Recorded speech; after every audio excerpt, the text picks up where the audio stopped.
Welcome back, all you lore whores, to Lorehammer, the 40K podcast, where we talk about all things, so supple when it comes to 40K. We got Christian joining me. Welcome. Hey, the wingman of wingmans to talk about wingmans. Yeah, you've helped me pick up 40K lore and the odd woman, too. And 40K chicks, too. Those don't exist. Let's not get carried away and start lying to people. Yo, James, what's good? You're with us here. I'm here. I'm going to be pushing buttons and harassing you in the chat. Yeah, man, I'm excited. So this is our second live stream, and I apologize for the first one. I tried going into the chat room, and I was on YouTube, and I'm like, where's the fucking comment section? So I couldn't even follow my own instructions on how to get into the chat room that I phone people. I don't know how that makes me feel, but yeah, so you guys can come join us on Patreon for a couple bucks. You can join our live stream every other Friday night. Our next one is at 8:30 on July 12th, and you just join Patreon and we'll send out a link, and then you can click that. There's a cool chat room. So we're going to be a lot more engaged with the chat room this time now that I'm actually looking at comments. Vulcan does indeed live. In all our a couple hearts. other things. Yeah. And nowhere else. That's the good thing about a perpetual. They'll never be able to fully leave you. They're just coming back. Like a bad memory. So the other, or a bad thing. like a bad memory. A couple other things about Lorehammer. We're working out all the new audio kind of technical things too. So if there's a little more audio issues, we're still working on it. I have a headset ordered and I got Starlink ordered, so those should help out the last couple difficulties. But yeah, I think audio kind of technical things too.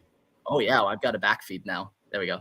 Cool. And yeah, the last thing about the live stream is at the end of the show, we're going to have a call-in guest. So if you're interested in calling in and just talking Malcador or the Sigillite or, just whatever, if you want to yell to James about something, you can do that too. So yeah, you killed my cat last week. All audio issues are my fault. So James complaints now includes all technical complaints. Yeah. Yeah. So like I said, join us 8:30 July 12th for the next live stream on Patreon. Speaking of Patreon, we've had a lot of support since coming back. I'm going to quickly read some names since I didn't do it last episode. Thank you guys so much for kind of supporting the comeback of Lorehammer. I'll read off these names. Glintlock, Warjet, Pitty, Blake, Viterio, Terry the Templar. Heck yeah. I'm glad he's here for us, man. Without his support, it would not be the same. It wouldn't even be worth doing the show. Wouldn't even be worth it. Nick, Geraldo, our Allfather, Guardsman, David, Joseph, Downfall, WYK, Nikki, Don, Spencer, Kyle, Jay, Barat, Alessandro, Leonidas, Scott, Kyle, Aaron, Samuel. And yeah, like we were gone for 2 years. So thanks for anyone who joined during that time too and stuff. We really appreciate the support. Here's the crazy thing, man. You guys like Lorehammer. I see those download numbers. I know what's happening. If everyone just donated $1, we could get James and Christian retired. We could do full-time Lorehammer episodes. We could all join Mark in Panama and do it live together. Have no technical issues. Yeah, no, like it's a joke, but at the same time, if everyone gave $1, that would be a reality. You two would have full-time jobs working for Lorehammer. So let's make that the goal, people. If you just have $1 to throw our way this month, it honestly will change these boys' lives and make sure you have more 40K content. Okay, two other final things. Listener lore, go check out the Listener Lore podcast, and it's a separate feed. Got a lot of stories over there. Want to submit lorehammerpodcast@gmail.com. And the final thing, our Discord is bopping and active, and yeah, you want to go hang out there. We're going to be doing contests again eventually. Yeah, come join us and hang out. Man, I'm just looking at the chat room, and it's cool. There's people in there. Bring back Trevor Buzak is the comment, and I don't know if you guys are ready for that. You don't have the budget for it yet. No, we got to afford. So we're still paying off Kermit the Frog the one time we had him. Years ago. Fuck. Those damn residuals. Years ago. Those damn residuals. All right, boys, let's talk 40K. We're in it. Today's episode is Malcador the Sigillite. I couldn't quite resist going back and dipping our toes in the old Earth setting for a hot minute. Yeah, hopefully we come back a couple of times because there's a lot of content to mine there. Yeah, I feel like, too, a bunch of people sent me books of stuff that's been written in that setting, and a lot more has actually been written in it. But yeah, Malcador the Sigillite, very cool guy, likes to go around, abduct children, turn them into genetically modified soldiers, and pretty fun guy, really, I think. I think that's an okay hobby for a lot of decent folks. I support it. China does that right now. America too, bigger exporter of children, number 1 in the world. Malcador, 40K boys, 40K. Malcador Sigillite. Let's dive into this character. Man, he's such a big character. When I was writing notes, it was kind of just like, man, what didn't this guy get his fingers into? You know, last we talked about the Emperor and Thunder Warriors, and this is another one of those key components, key characters in the 40K universe that everyone always hears about, but you might not know that he got up to a lot of things. So yeah, let's dive into her. Malcador the Sigillite. Malcador the Sigillite, also known as Malcador the Hero, by decree of the Emperor of Mankind, was a formidable and enigmatic psyker, as well as a scholar of dark renown. He served as the Imperial Regent during the Emperor's absences from Terra, and held the sinister title of the first Grand Master of Assassins during the blood-soaked eras of the Great Crusade in Horus Heresy. By the dawn of the 31st millennium, Malcador had endured over 6,700 years of existence. Recalling his date of birth with eerie precision, his title, There's an implication there. Yeah. He remembers being born. It was warm and wet. It was blinding light.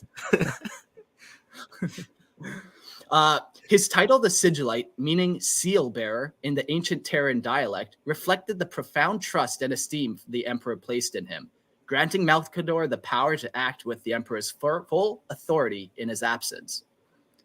The title also hinted at Malcador's mysterious past with the Sigilites, an ancient and secretive order dedicated to the gathering and preserving of humanity's greatest cultural artifacts from the age of technology, before the age of strife casts a shadow over the eerie interstellar civilization. Malcador, likely the last surviving member, carried the weight of the shadowy legacy. As a psyker of terrifying power, second only to the Emperor himself, Malcador could communicate telepathically across the void of space. He was a close advisor to the Emperor during the brutal Unification Wars and was instrumental in the founding of the Adeptus Administratum, the official Assassinorum, the dark and foreboding entities that would become the Imperial Inquisition, and the Grey Knights. In secret, he served as the first Grand Master of Assassins, crafting the foundations of this lethal organization. Malcador is also remembered for delivering the Grim Chaplain Edict at the Council of Nicaea during the Great Crusade. This edict birthed the chaplains, a new order of the Space Marine, tasked with maintaining discipline and order within the Legion's Astartes. The chaplains vigilantly monitored.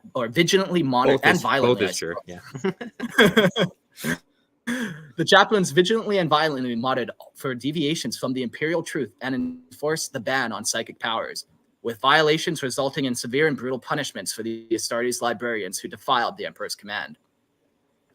During the climatic siege of Terra, Malcador willingly took the Emperor's place on the Golden Throne, using his immense psychic powers to hold back the demonic tide of warp spawn that sought to invade Terra through the Emperor's Webway project beneath the Imperial Palace.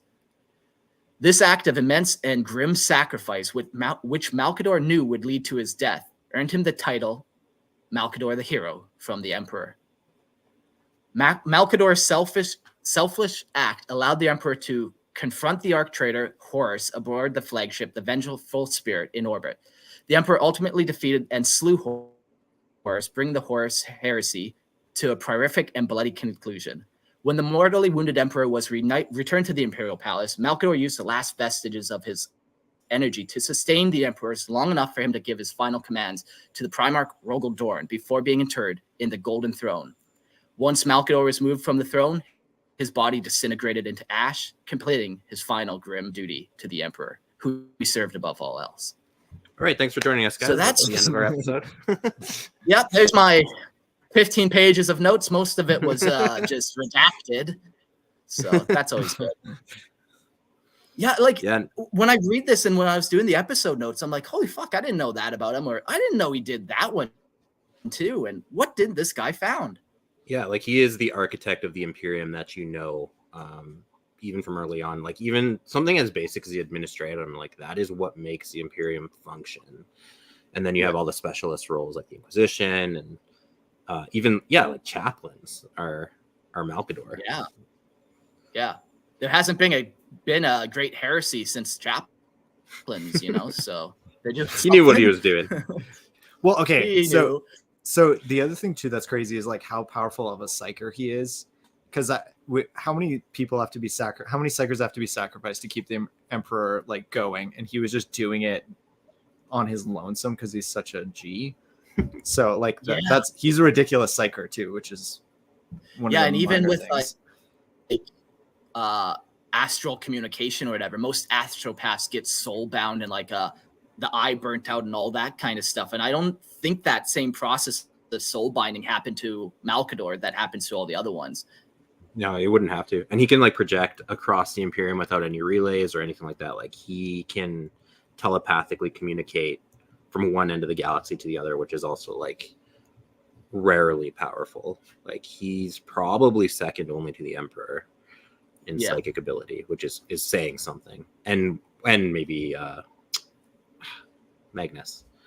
Yeah, that one could be a toss-up, depends on who. But, you have 6,700 years of experience. Like, I think that trumps even the natural ability that Magnus would have, just during the time that they were both alive anyhow. Yeah.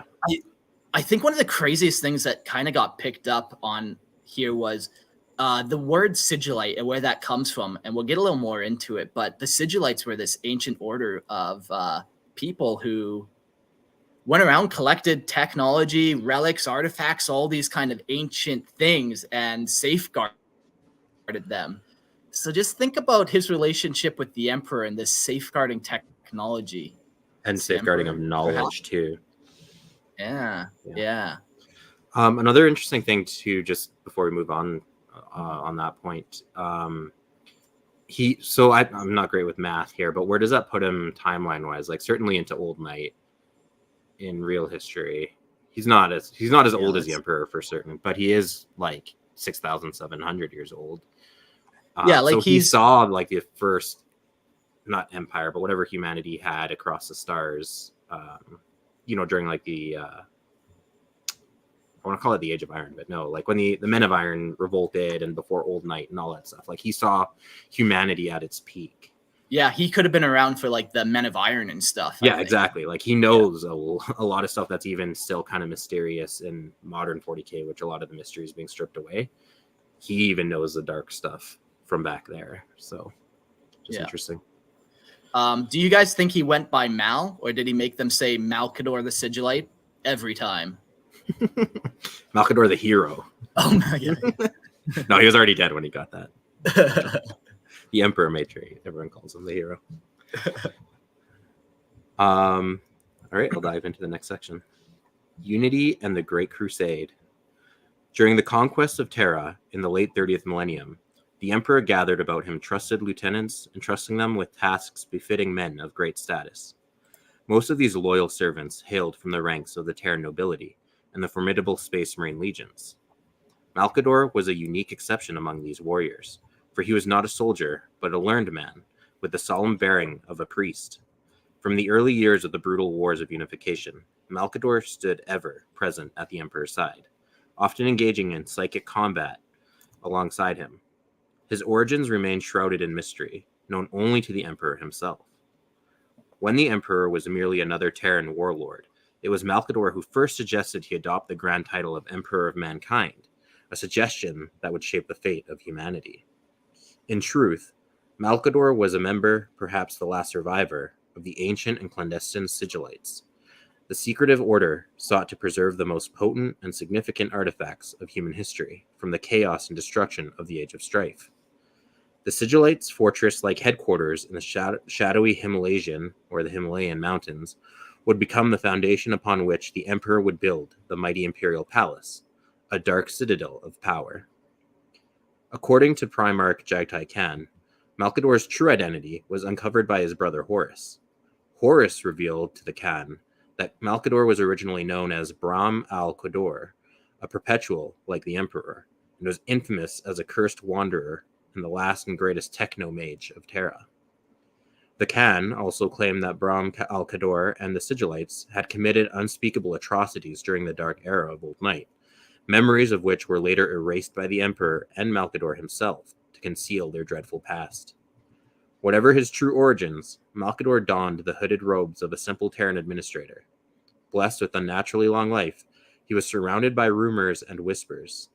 Some believed he was the first psyker to undergo the soul-binding ritual, while others speculated he was a distant kinsman of the Emperor himself. Regardless of the truth, Malcador was considered a man of unparalleled wisdom, held in special regard by the Emperor. His place among the superhuman Primarchs as an advisor was a testament to his earned respect and status. Malcador was eventually tasked with overseeing the administration of the Emperor's vast imperial palace, managing the affairs of newly conquered Terra. As the Great Crusade advanced, his power and influence expanded, becoming the overseer of the imperial tithe and the chief of the nascent Council of Terra and its sprawling administratum. As the Primarchs were rediscovered during the Great Crusade, the Emperor's attention was increasingly consumed by leading the imperial forces. Malcador was left behind on Terra to oversee the bureaucratic machinery of the rapidly expanding Imperium, accompanied by the Primarch of the Space Wolves, Leman Russ. This bond grew as Malcador acted as a mentor to the warlord from Fenris, helping him adjust to the Imperium's advanced culture. That's interesting that he was almost kind of adopted by Malcador. I don't know if their relationship would be like even a father-son. That might be too far. Maybe like a mentor and mentee. But it's funny that Leman Russ was too feral for them to just like reintegrate into society. They have to hand him over to Malcador. Malcador's opinions carried the weight of law within the Imperium, his insights guiding many of the galaxy's greatest heroes. His respect for human history and vast knowledge made him a living link to humanity's lost golden age during the age of technology, reminding the Emperor of the perils and glories of the past.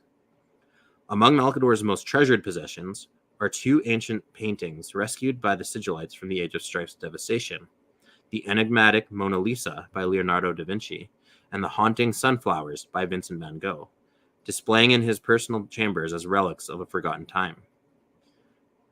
During the Great Crusade, Malcador is often served as the Emperor's primary representative, acting in his stead when the Emperor was unavailable. His presence preceded the Emperor's arrival, ensuring that the Master of Mankind intervened only if Malcador failed to resolve a situation. That's a lot of trust for him to... And he really is like the Emperor's right-hand man, right? Yeah. The wingman of wingmen, as people of our order like to say. One notable instance was the humbling of the Wordbearers Legion in the ruins of Monarchia, 40 solar decades before the Horus Heresy. The Wordbearers were chastised for failing to spread the imperial truth, instead teaching the worship of the Emperor as a god. An enraged Lorgar struck Malcador, sending him flying through the air. Despite suffering several cracked bones, Malcador displayed his resilience and telekinetic abilities, retrieving his staff with a thought. The Emperor's psychic might ultimately force the Wordbearers into compliance, though this incident set Lorgar on a path of ultimate corruption. In a statement to the Magister and Astropath Sibel Niesta, Malcador revealed a grim and secret plan.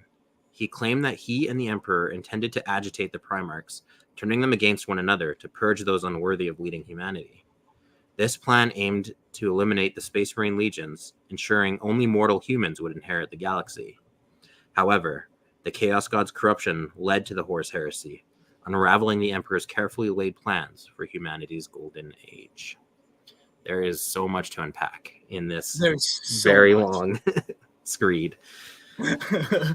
Yeah, I was writing notes. I'm like, how do you break all this up? He does so much. So let's just kind of go back to where we started here, and let's talk about the Sigilites again. This mysterious order that has all this lost technology and, you know, who guard it, preserve it, will do anything for it, have committed atrocities with it.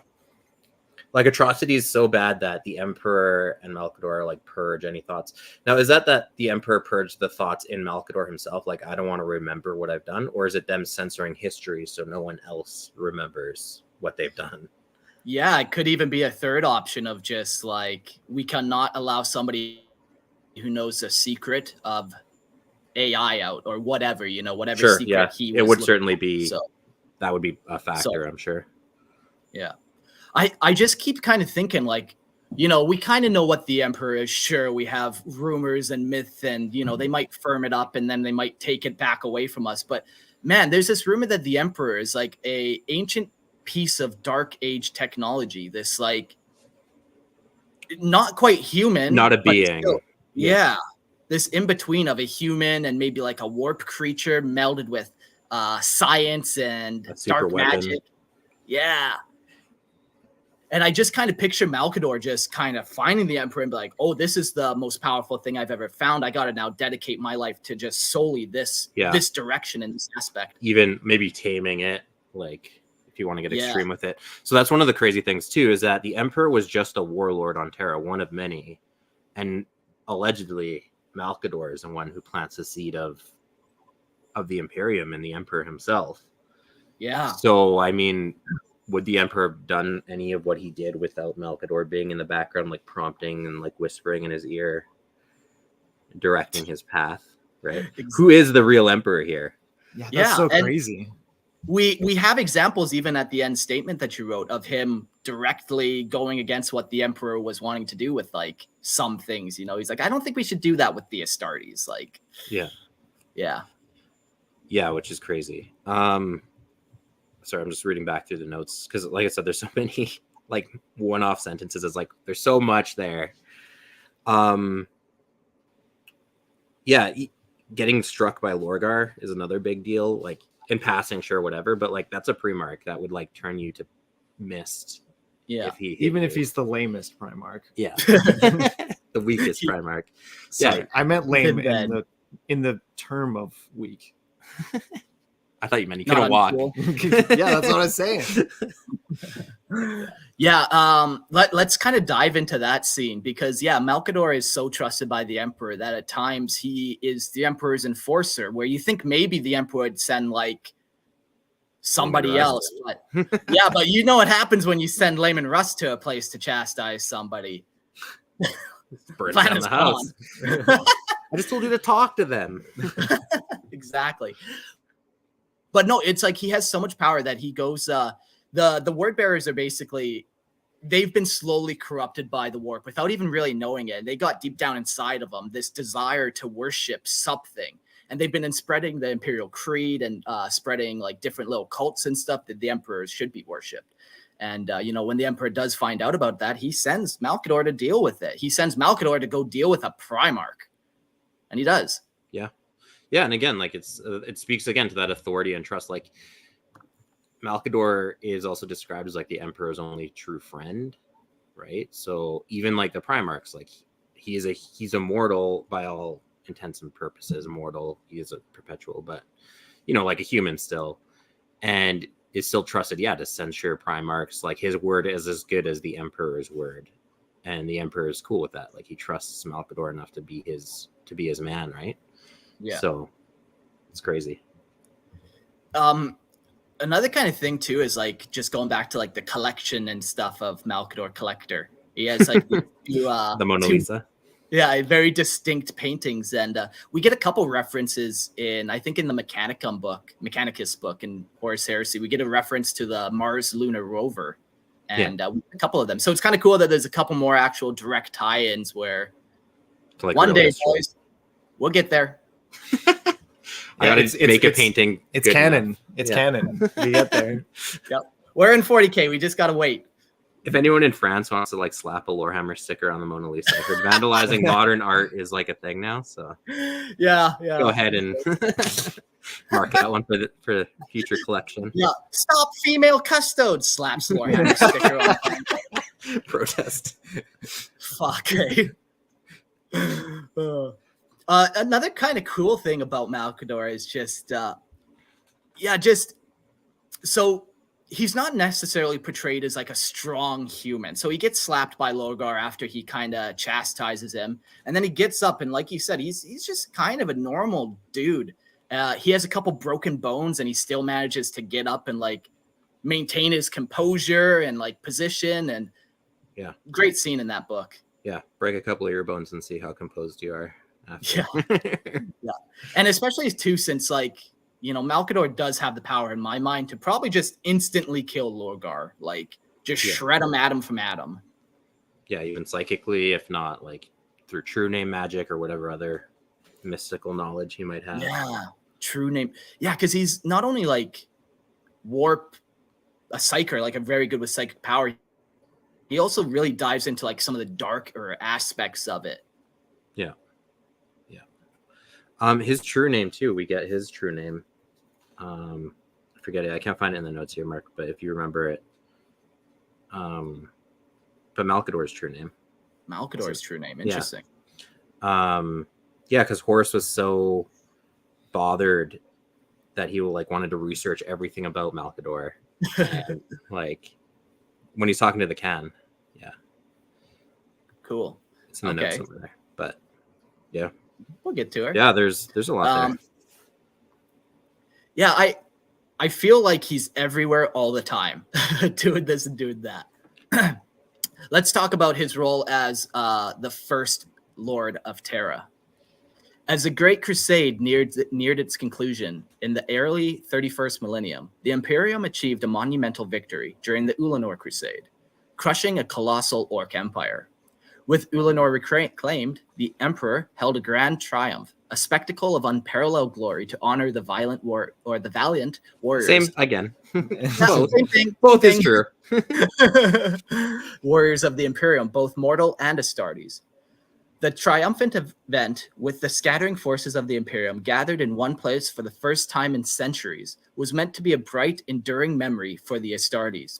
It was a high point to remember in which the grim days of the Horus Heresy, when brother would turn on brother and Primarch against Primarch. During this grand triumph, the Emperor made a profound proclamation. His most beloved son, Horus, was to become the Imperial War Master, the supreme commander of the Great Crusade's military forces. While the Emperor announced his intention to return to Terra to pursue a secretive project that would benefit all of mankind. After this declaration, the Emperor returned to the shadowy depths of the Imperial Palace on Terra. The nature of his work was shrouded in mystery, discussed with neither Horus, the Primarchs, nor any of the generals. He summoned certain advisors with Malcador the Sigillite and the fabricated general of Mars, chief among them, issuing them cryptic new commands. The Emperor also convened the First Council of Terra. Unlike the War Council, which Horus now led as War Master, the Council of Terra would handle matters of state and establish imperial law across a myriad of worlds of the Imperium. It was tasked with administrating the imperial tithe and overseeing all civil governance with the Imperium. Malcador, the most trusted advisor, was named the first Lord of the Council and would lead it to the Emperor's absence as the Regent of Terra. Alongside him was the fabricated general, the chief custodian of the Legio Custodians, Constantine Valdor, and the leaders of the Astropath and administrative divisions. Having established this governing body, the Emperor retreated to his secretive subterranean vaults beneath the palace to begin his enigmatic project. However, while the Emperor was sequestered away in his hidden factories, political dissent began to fester. Meanwhile, Horus eagerly embraced his new duties as War Master. Yet beneath the surface, he was dismayed that the Emperor would no longer fight beside his Astartes. The Primarchs, too, were appalled by the formation of the Council of Terra. The Emperor's most loyal followers felt abandoned by their father. They were insulted at not being consulted by the new creation of his new ruling body, and were enraged they had not been offered seats on the council. The more egotistical Primarchs felt betrayed, believing the Emperor had turned their back on them, giving their power to petty mortal administrators and sycophantic tech adepts of Mars. Yeah, crazy. So, yeah, you go first. No, you can. Yeah, no, this touches on like a really cool. I always like this dynamic of the Horus Heresy, where, and I mentioned this kind of in the last episode, where kind of the Astartes that are resentful of humanity, like these inferior beings that are now given over to rule this empire that they forged and they created with their blood. I always love that dynamic. And kind of we glazed over it a little bit, even in that last section at the end there, of like this whole plot to have the Primarchs kind of challenge each other and like eventually kind of Thunder Warrior the Astartes next too. So that adds an element of like the Astartes were tools for a job. And I don't necessarily think it's with the 40K, everything is kind of like not necessarily canon. You know, you kind of read into it a little bit. But yeah, that the Astartes were just going to be disposed of, and that they're really just mutants. Like, and it's kind of like a Sisters of Battle take, where, you know, they are mutants to do a job, and then that job is done, but they're not really truly human anymore. So how can they also lead a human empire, right? Yeah. And the fact that they didn't even get one seat on the High Lords of Terra, not even one. Yeah. Well, like there's so much around like the early parts of the Horus Heresy books where like they're starting to talk about, hey, we're going to set up this civilian government and how much resentment that causes, and that's kind of basically what Malcador sets up. And so his kind of like shunning of the Astartes is an element to what kind of causes the Horus Heresy.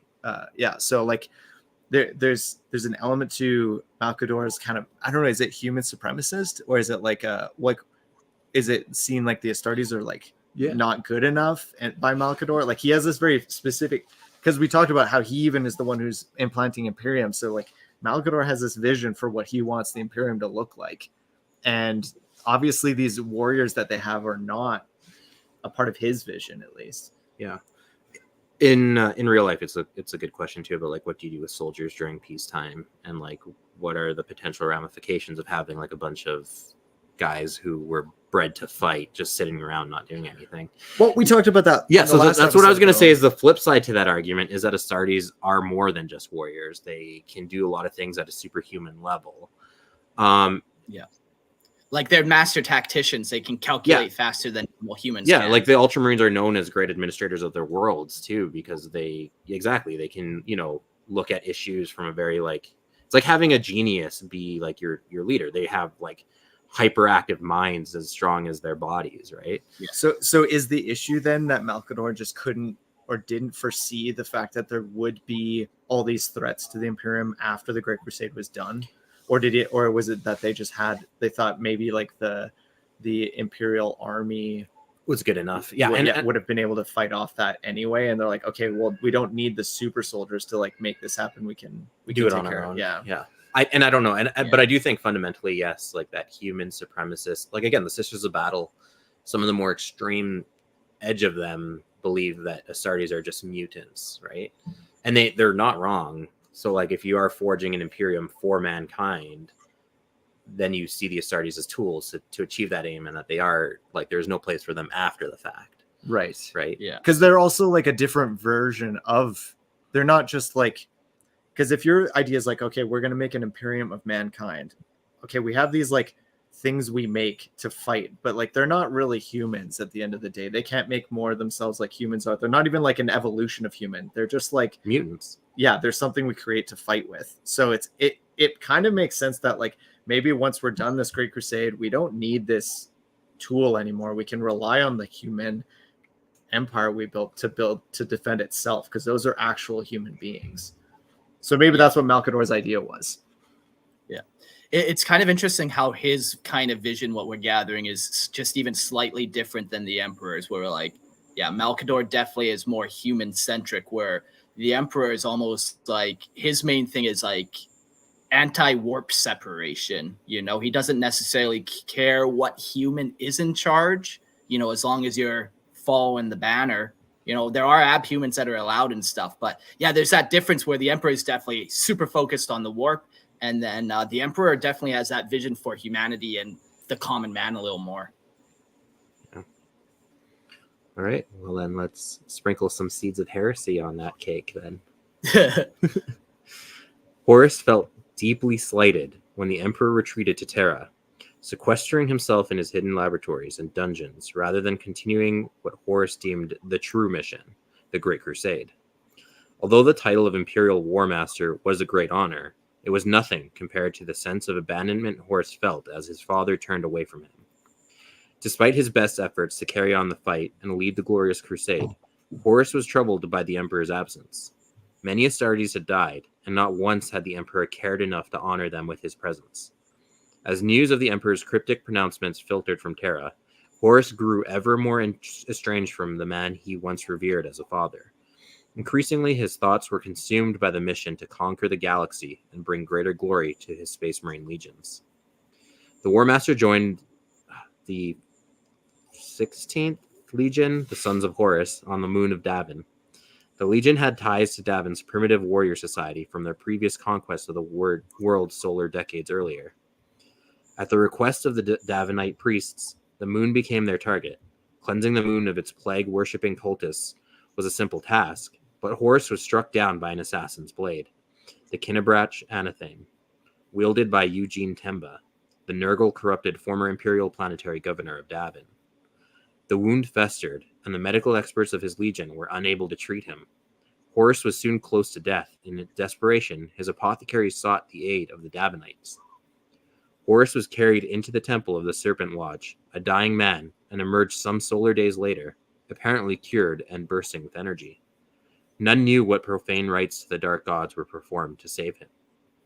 Horus then commanded that all his senior officers be inducted into the warrior lodges that had secretly proliferated through the 16th Legion since their conquest of Davin.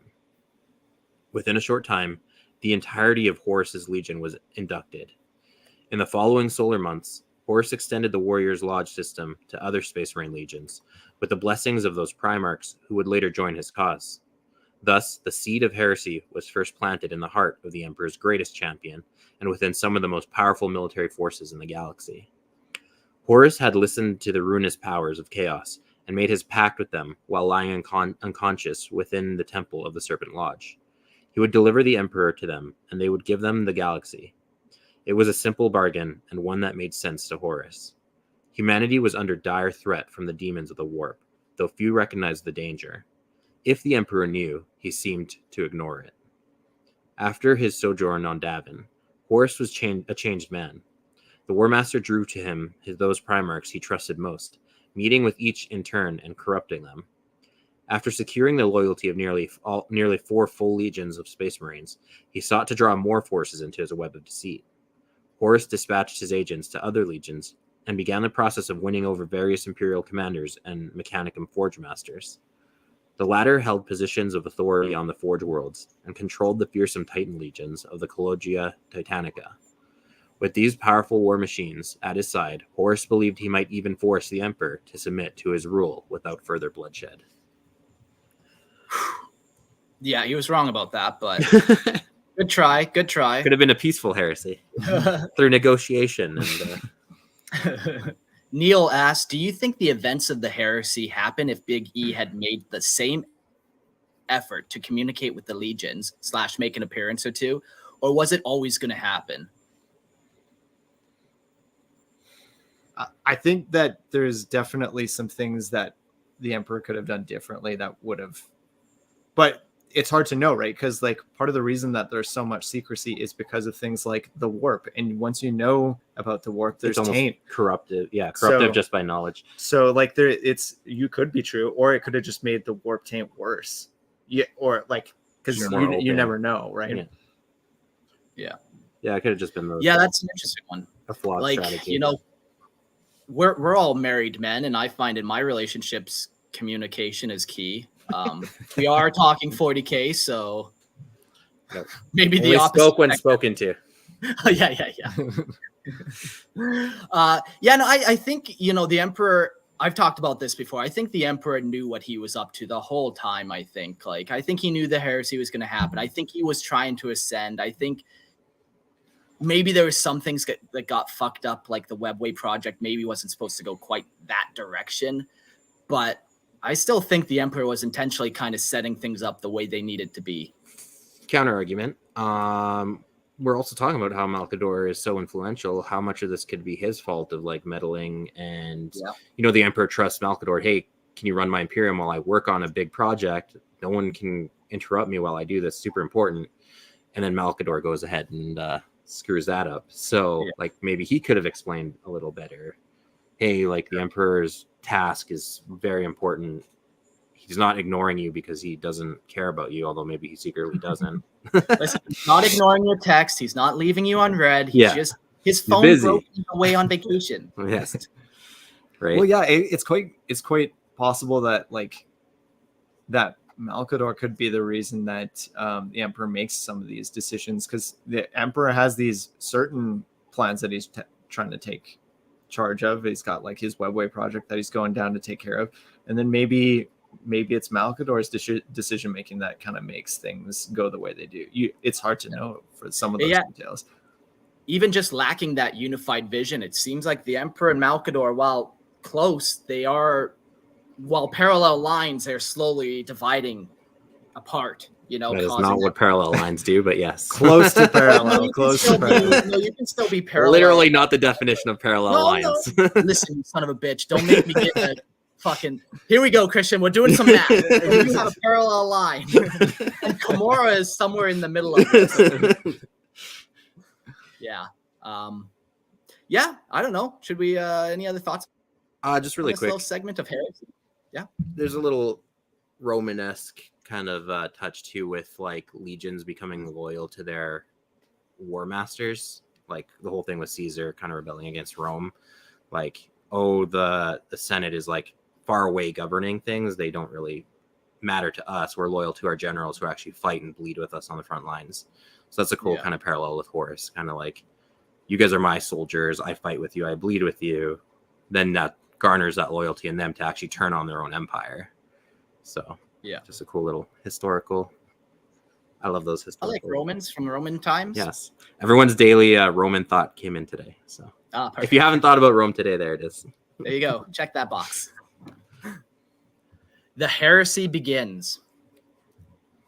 The imperial planetary governor of Istavan III, Verdius Peral, had been seduced by the chaos god of Slanesh, whose cultists had long infested the world. Peral declared his independence from the Imperium, practicing forbidden sorcery. In response to the Council of Terra, charged Horus with retaking the planet, particularly its capital, the Coral City. This command played directly into Horus's own plan to overthrow the Emperor.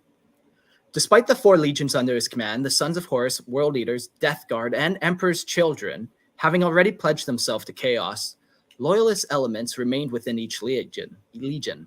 These loyalists, comprising roughly 1/3 of each force, were often Terran-born Space Marines recruited directly by the Emperor before the Great Crusade.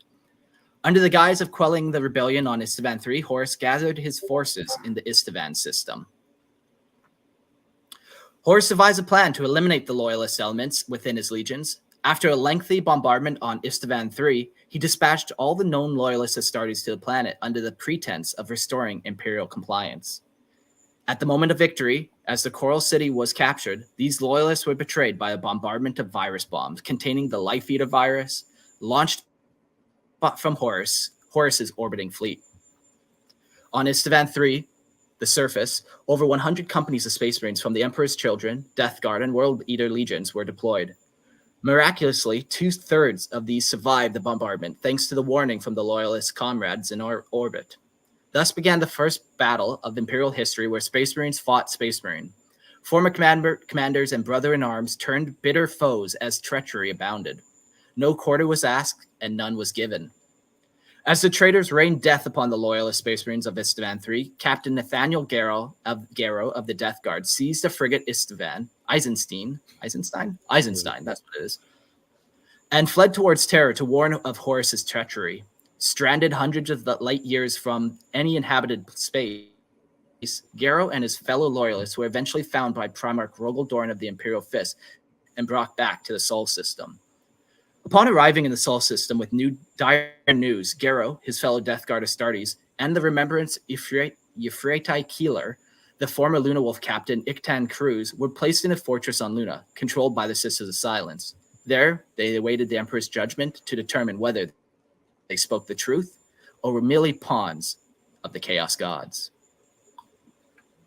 Yeah, so even in this time, we haven't quite got there, but lots of people will go and try to petition the Emperor, and then Malcador gets sent once again. And this is kind of another one of those things where a bunch of people okay, we got to let somebody know that the heresy is happening.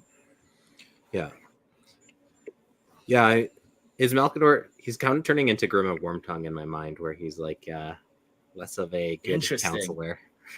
Well, Maybe not. I Yeah. could be wrong. I'm just saying that's the image that's slowly coalescing in my mind. I mean, it depends on your attitude towards it, right? Like, it depends on how much of the vision is actually the Emperor's and how much is his, right? Because if your idea for the Imperium of like a unified humanity that can fight off all these things trying to kill it is his vision, then he's not really a Grim of Wormtongue. He's not like a seditious trying to trick people in He his is own. the king.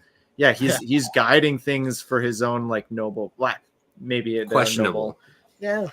Questionable purposes. I don't know. I like what he's. I think his plan makes sense, right? Like he's trying to save humanity, trying to unify it, and that's his goal.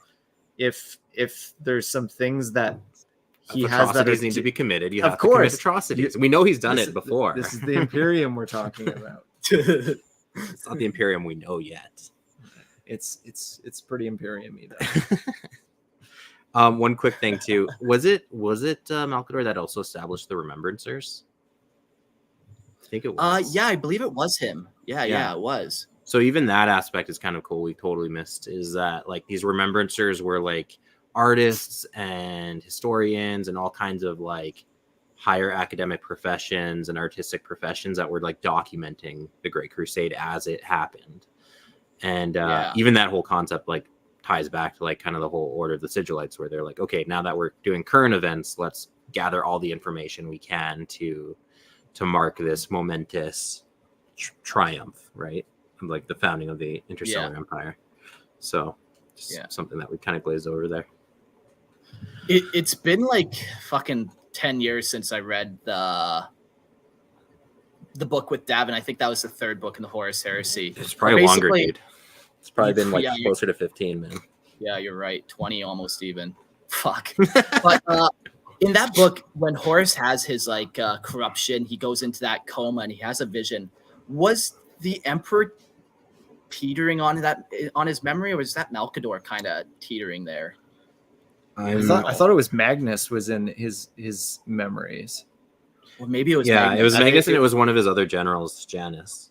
Yeah, but like it's probably been just as long since I read it.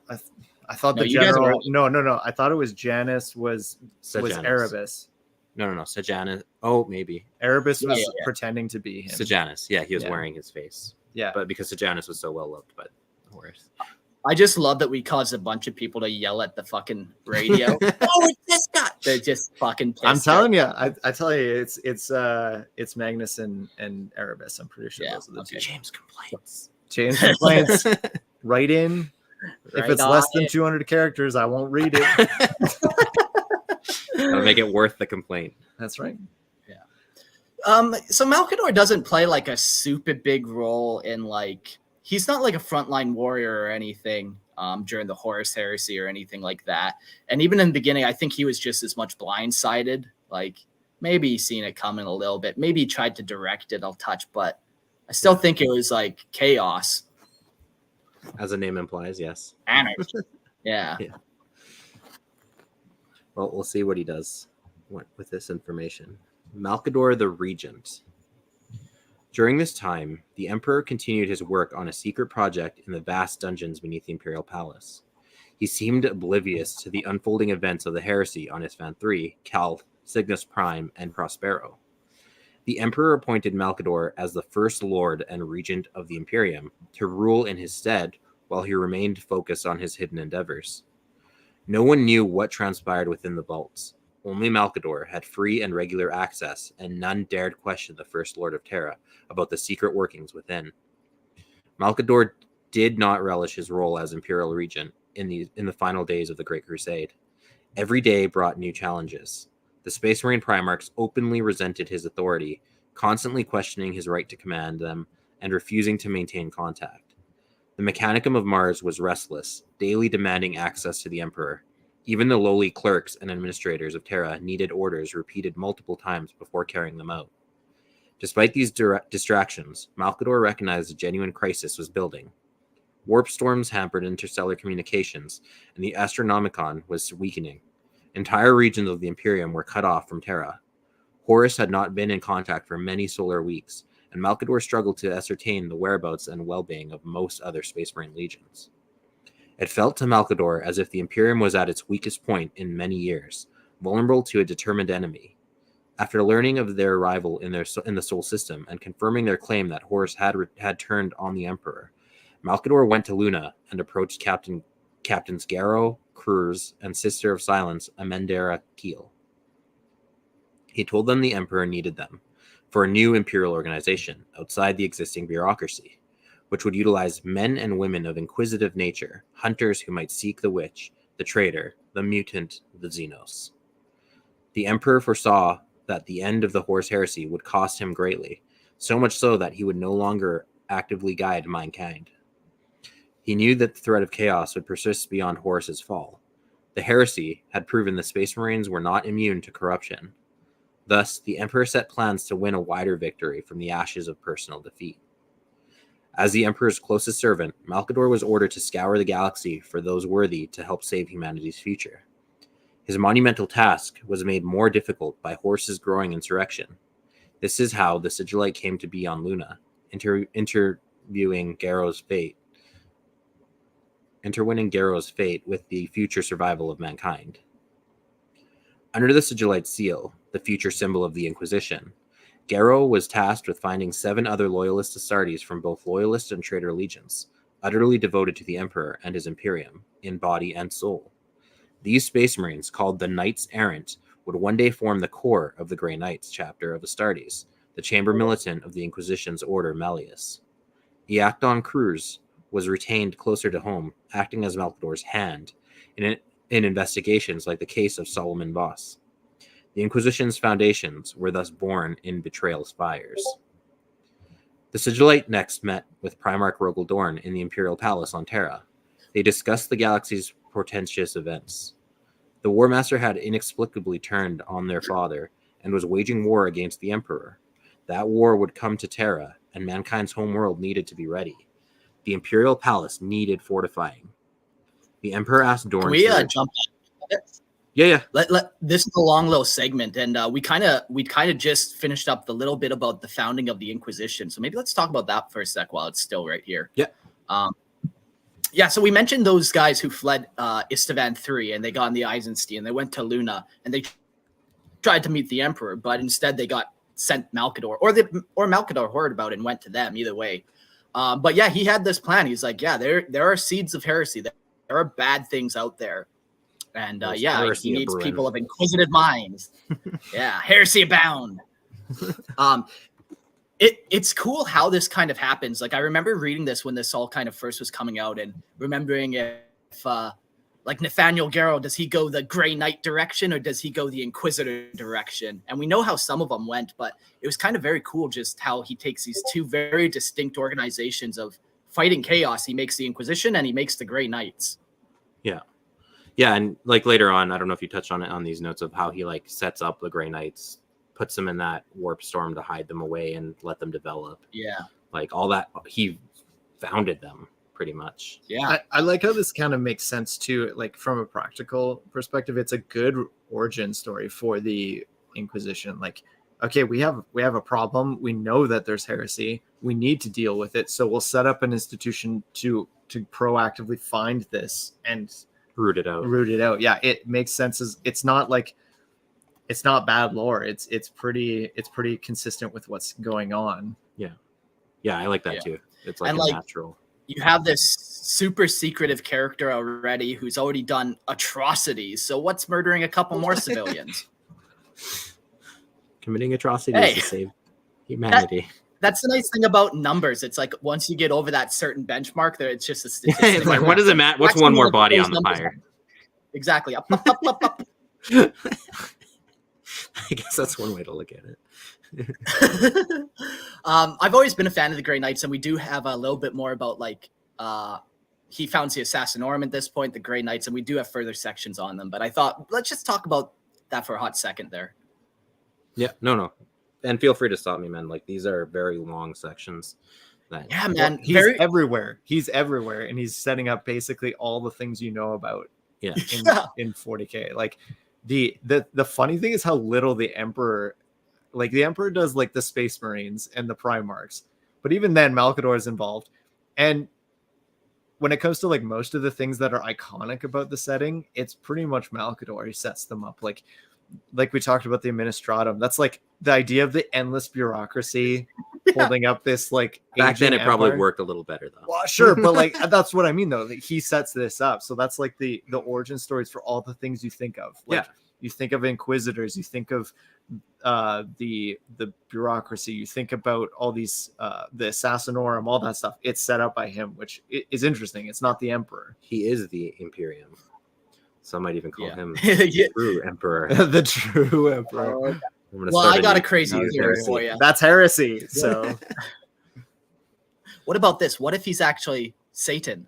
I think you might like this, James. So hit me. So him and the Emperor. The Emperor is last week. Satan. It's actually him. He's manipulative. He's secretive. I got nothing. I'm just joshing you. Yeah, that sucks. Mine was way better. Yeah. No. My conspiracy is that he likes the Emperor just because he's a lost technology. That's my Satan be damned, I say.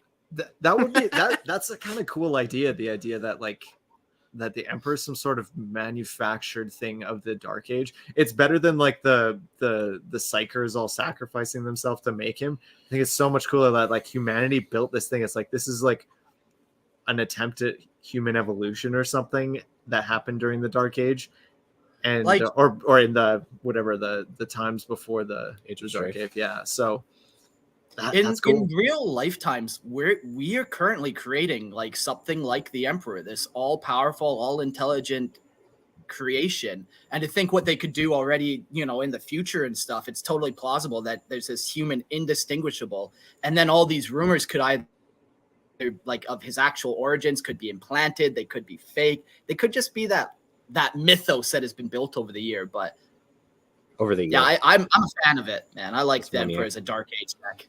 Yeah. That's sweet. Yeah. The Emperor is an AI. New Yeah, conspiracy. he was created to help control humanity, guide it, lead it Yeah. peacefully. But you can't control these things, and they get out of hand quick That's why why you have you to never destroy trust them. AI.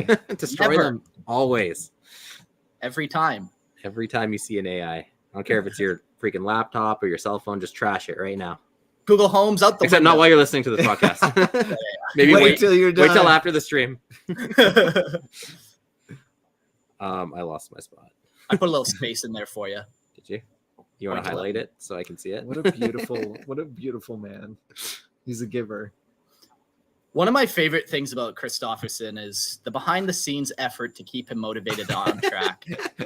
For decades, we went into a store called Century Box, and we went back one time, and he's like, "How do you get there?" And you had to pull up GPS, and I was scratching my head like, "Christian, we're here once a week for what's happening? I'm a machine, Would Mark. you like to defend yourself?" I need to be guided. You're I don't early AI. self-destruct. Yeah, You're like ChatGPT 1. Where it's like, I'm on autopilot most of the time. lucky family of yours. Did you find the spot in the notes, my friend, or how did Is it X or IX? X1? Okay. XI. Yeah, we're good. All right. Let's continue our journey. The Emperor asked Dorn to return to Terra with his Imperial Fist Legion and oversee the preparations personally. Dorn, fearing failure, was counseled by Malcador, who helped him realize his true fears and how to overcome them for Terra and the Imperium's sake. Malcador was active in many ways during the heresy. Besides orchestrating the Knights Errant's foundation, which would later become the Grey Knights, and aiding Dorn in Terra's defense, he used his position as Grand Master of Assassins to attempt several assassinations of Horus. Despite several close attempts, none succeeded, and the Emperor eventually ordered the attempts to cease, still hoping his most favored son, could be saved from chaos. Just real quick before we move on there too, with Rogel Dorn and the fortification of Terra, it's really cool how they like destroy like the Imperial Palace is like the gem of the Empire. Like it's beautiful, like great architecture, like all the most expensive luxuries. And then they have to just like deface everything to like build up like bastions and defenses and gun turrets and stuff. So it was always like a sticking point to me, and like a point that they make in the stories with Dorn and Malcador discussing how they have to like mar the gem of the Empire, and it's almost kind of like a physical representation of what the Imperium is going through, from like this hopeful, optimistic Great Crusade to now, Red Jewel. Yeah, to now having to like cut it out and make something practical and utilitarian and gray, right? Like, yeah. Yeah, I just want to mention that before we moved on. Malcador later worked with the Space Wolves Primarch, Leman Russ, to assassinate Horus while the traitor Warmaster was on Molech. Malcador selected Garviel Loken, recently recovered from insanity after being retrieved from Isfan III's ruins, to command the mission, which ultimately failed. Malcador next appeared at a council between the Primarchs Rogel Dorn, Sanguinius, Leman Russ, and Jagdai Khan to discuss strategies against the traitors. He accepted Russ's decision to leave Terra to face Horus, but tried to convince the Wolf King to stay during a chess match, admitting he had grown fond of Russ and wished the Emperor had engineered the Primarchs to get along better. As the heresy worsened, Malcador felt despair and out of his depth. His life devoted to the Emperor's cause since their fateful meeting at the Sigilite fortress was not one of warrior or general. Though sharing a mysterious psychic bond with the Master, even he was now denied daily access to the Master of Mankind.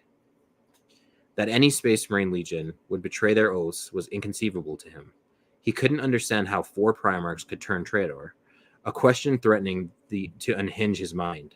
But the Emperor assured Malcador that as long as he breathed, the evil assailing them would not conquer mankind. The Emperor vowed to make Horus and his followers rue their treachery. Yeah. Interesting. Yeah, man, there's just, once again, so much that happens. All these characters come back. They all have their own little story arcs and stuff. I think one thing, let's jump back to. Let's jump back to, we didn't quite talk about like the chaplains and the edicts and all that kind of stuff, like the Council of Nicaea. I thought I had more in my notes about them, but maybe let's just jump back there. So the Horus Heresy happens, and like he's already set up some of these chaplain organizations and is getting news back of like these unspeakable things that are happening. And it's just another kind of one of these foresights where, did he kind of know maybe he's seen it coming, and then he kind of set up the chaplain. So when he seen it was coming, but he didn't see when it was coming. So the chaplains were like an early warning device for him. Maybe. I think like anyone would also do just proactive measures whenever they institute something as dangerous as like psykers. That Sure. Like Yeah. it just makes reasonable sense that you have somebody watching them, kind of thing. I tend to agree. I don't think he saw it coming, because there's elements of instability in the like Astartes program already, just with the fact that they're having these disagreements on the front lines. And so it's okay, maybe we need to have something just to institute control while we're out there, because now you're having all these rules that you need to apply on the Astartes. What can apply rules to a legion? And the only way to do that is with an internal system. So it kind of makes sense that they're going to have chaplains. They're going to put them in there to enforce those rules. I don't think it was seeing the Horus Heresy coming. It just seems like a practical measure. Yeah, which again is a cool way. Like, it does seem like that, like he is a practical guy and he's doing things that make sense, which I think is good writing. Like, things that he sets up are flowing logically from the scenarios around him, but I don't think he saw the Horus Heresy coming. Yeah. With the chaplains and stuff, it's interesting that like even with chaplains, he still comes up with assassins and stuff. They don't quite fill the same role. Like maybe chaplains in the legions can be assassins, for their own kin, but you got to put down the odd space wolf every now and again. Yeah, but Blood Angel. Yeah, like where the assassins are like they'll go after everything, or like even in this we're talking about how they went after Horus himself with the assassins. Like that wasn't a chaplain job. Yeah, I was gonna bring that up too. Again, is like the foundation of the Assassinorium and kind of like the grim work they do. Like even in real life, that kind of like black ops, like the president can't even know, for like plausible deniability reasons, can't even know what we're doing here. Yeah, it's just a cool cool facet. Yeah, the assassin war team that he puts together is cool. It's like one of every type of assassin, and then there's some type of fifth blank type of assassin. I don't fully know how to describe it, but yeah, and then there was like the demon counter assassin, and then yeah, that was an okay story. In the Horus Heresy. I know it was probably one of the worst ones in the Horus Heresy, but I kind of enjoyed it just because it was different. Conceptually, I liked it. Yeah. And it was a break from like I love Space Marines, don't get me wrong, but it was kind of a little break from like too many Space Marines. Someone in the chat here asked about if the Emperor was aware of the assassination attempts. If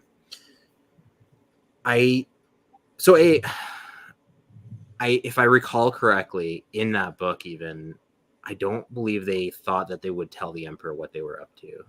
But then I remember there being a twist later on.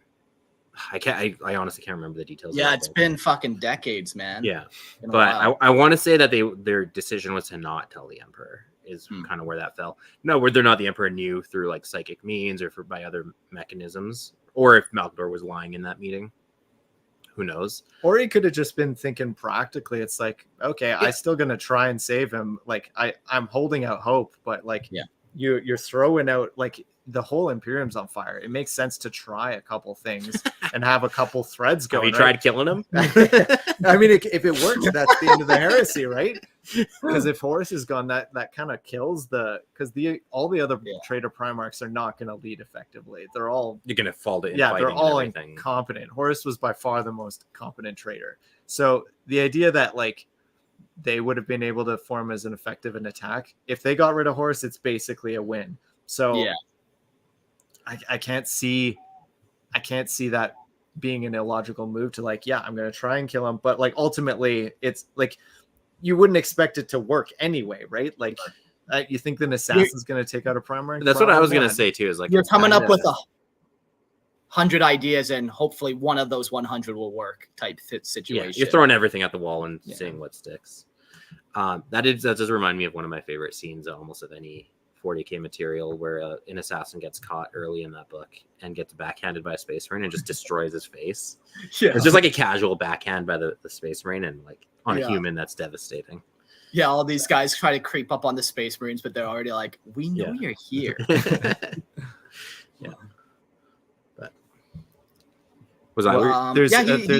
there's another scene actually in one of the Night Lords series books where they're like, there's this assassin who gets lured to a planet to take out some planetary governor, but the Night Lords have like made a trap so they could capture the assassin.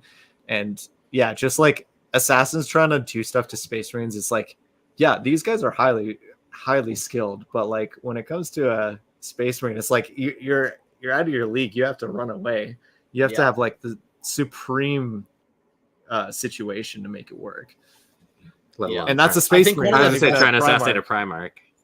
Yeah. I think one of like my favorite interpretations of like Space Marines is Space Marine the video game, where you're just this hulking brute. There's no cover system. You run through the fucking cover system, and every time you step, there are these stomping giant tanks essentially. And you just level down hordes of orcs, and it's just one or two guys. I think that's my favorite kind of interpretation of how deadly and dangerous they really are. You send a couple to a planet and problem solved. Yeah. And on that note, actually, just because we're talking about assassins real quick before we jump back, there were even Space Marine assassins who tried to take on Primarchs. I think Sharokin tries to kill Fulgrim, and even that fails. So he does get the shot off, and he does get a headshot, but Primarch physiology just overpowers headshots. Well, eventually, Conrad Cruz, the Primarch of the Night Lords, he does get assassinated by one. Yeah. You know, everyone says he let it happen. Either way, it's strongly implied, even in some of the like he was so overcome by his what he'd done and history in his mind that he's just like, you know what, just end it. Yeah, give him the trophy. Just give that the assassins one Primarch kill. Yeah, exactly. Come on. But then when they track down, they track down that assassin and killed it very easily. So it's questions abound. No, that one I've had candidate. It makes sense to me. It all makes sense. It all checks out. Don't look at Crunch it. Don't look numbers. at it. The next part, Malcador the Hero. After many solar months, Malcador and Rogadorn were finally granted an audience with the Master of Mankind. Their summons came just as news reached Terra of the devastating drop site massacre on Esteban V. Both men knelt before the Emperor, who sat upon a massive 10-meter-high golden throne. Behind him loomed the seal portal that the Eldari Webway, a labyrinth dimension intended to revolutionize human travel and shield mankind from the perils of the warp. The Emperor's ambitious project aimed to replicate the ancient warp gates of the Old Ones and Eldari, fostering rapid scientific and economic growth. Securing this human-controlled webway would unify the Imperium and protect it from the chaos of the warp. The warp gate and its adjoining webway segment required constant psychic vigilance to prevent demonic incursion. Initially manageable, the project's stability was shattered when Magnus the Red, deceived by chaos, inadvertently breached the psychic defenses with a warning about Horus's betrayal. Magnus's physical message not only allowed warp entities access, but also destabilized the Emperor's careful controls. Now the Emperor's entire psychic might was needed to maintain the gate, lest it become a permanent conduit for the demonic forces in Terra. Malcador was appointed to succeed Magnus on the Golden Throne, tasked with protecting the new webway sections, intended as the Emperor's final gift to humanity before the Horus Heresy began. The Emperor instructed Malcador to gather individuals of exceptional character and skill, destined to form an elite group tasked with preventing future catastrophes like the Horus Heresy. Following the disastrous drop site on Esteban V, where 3 loyalist legions suffered catastrophic losses, the situation in the webway worsened. Imperial forces led by the Legion Custodes and Silent Sisterhood struggled against endless waves of demons without the hope of reinforcements. The Emperor's ability to safeguard the Terran Gate from demonic assault remained critical.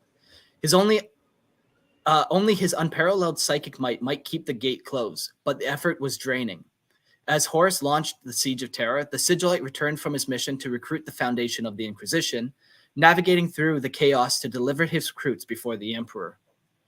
Prepared for his final duty, Malcador ascended the Golden Throne, relinquishing his identity to become its new guardian. Standing alongside loyalist captains Rogadorn and Sanguinius, Malcador undertook the monumental task of fortifying Terra against Horus's imminent assault. Though a potent psyker, Malcador's mortal form quickly succumbed to the throne's demands, consumed by the effort to shield Terra from the demonic onslaught. His sacrifice ensured that the Emperor's survival enabled him to guide humanity through the dark ages ahead.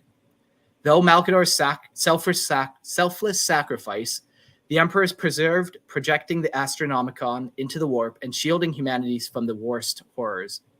Mankind faced the coming age of the Imperium with unwavering faith in their chant, the Emperor protects.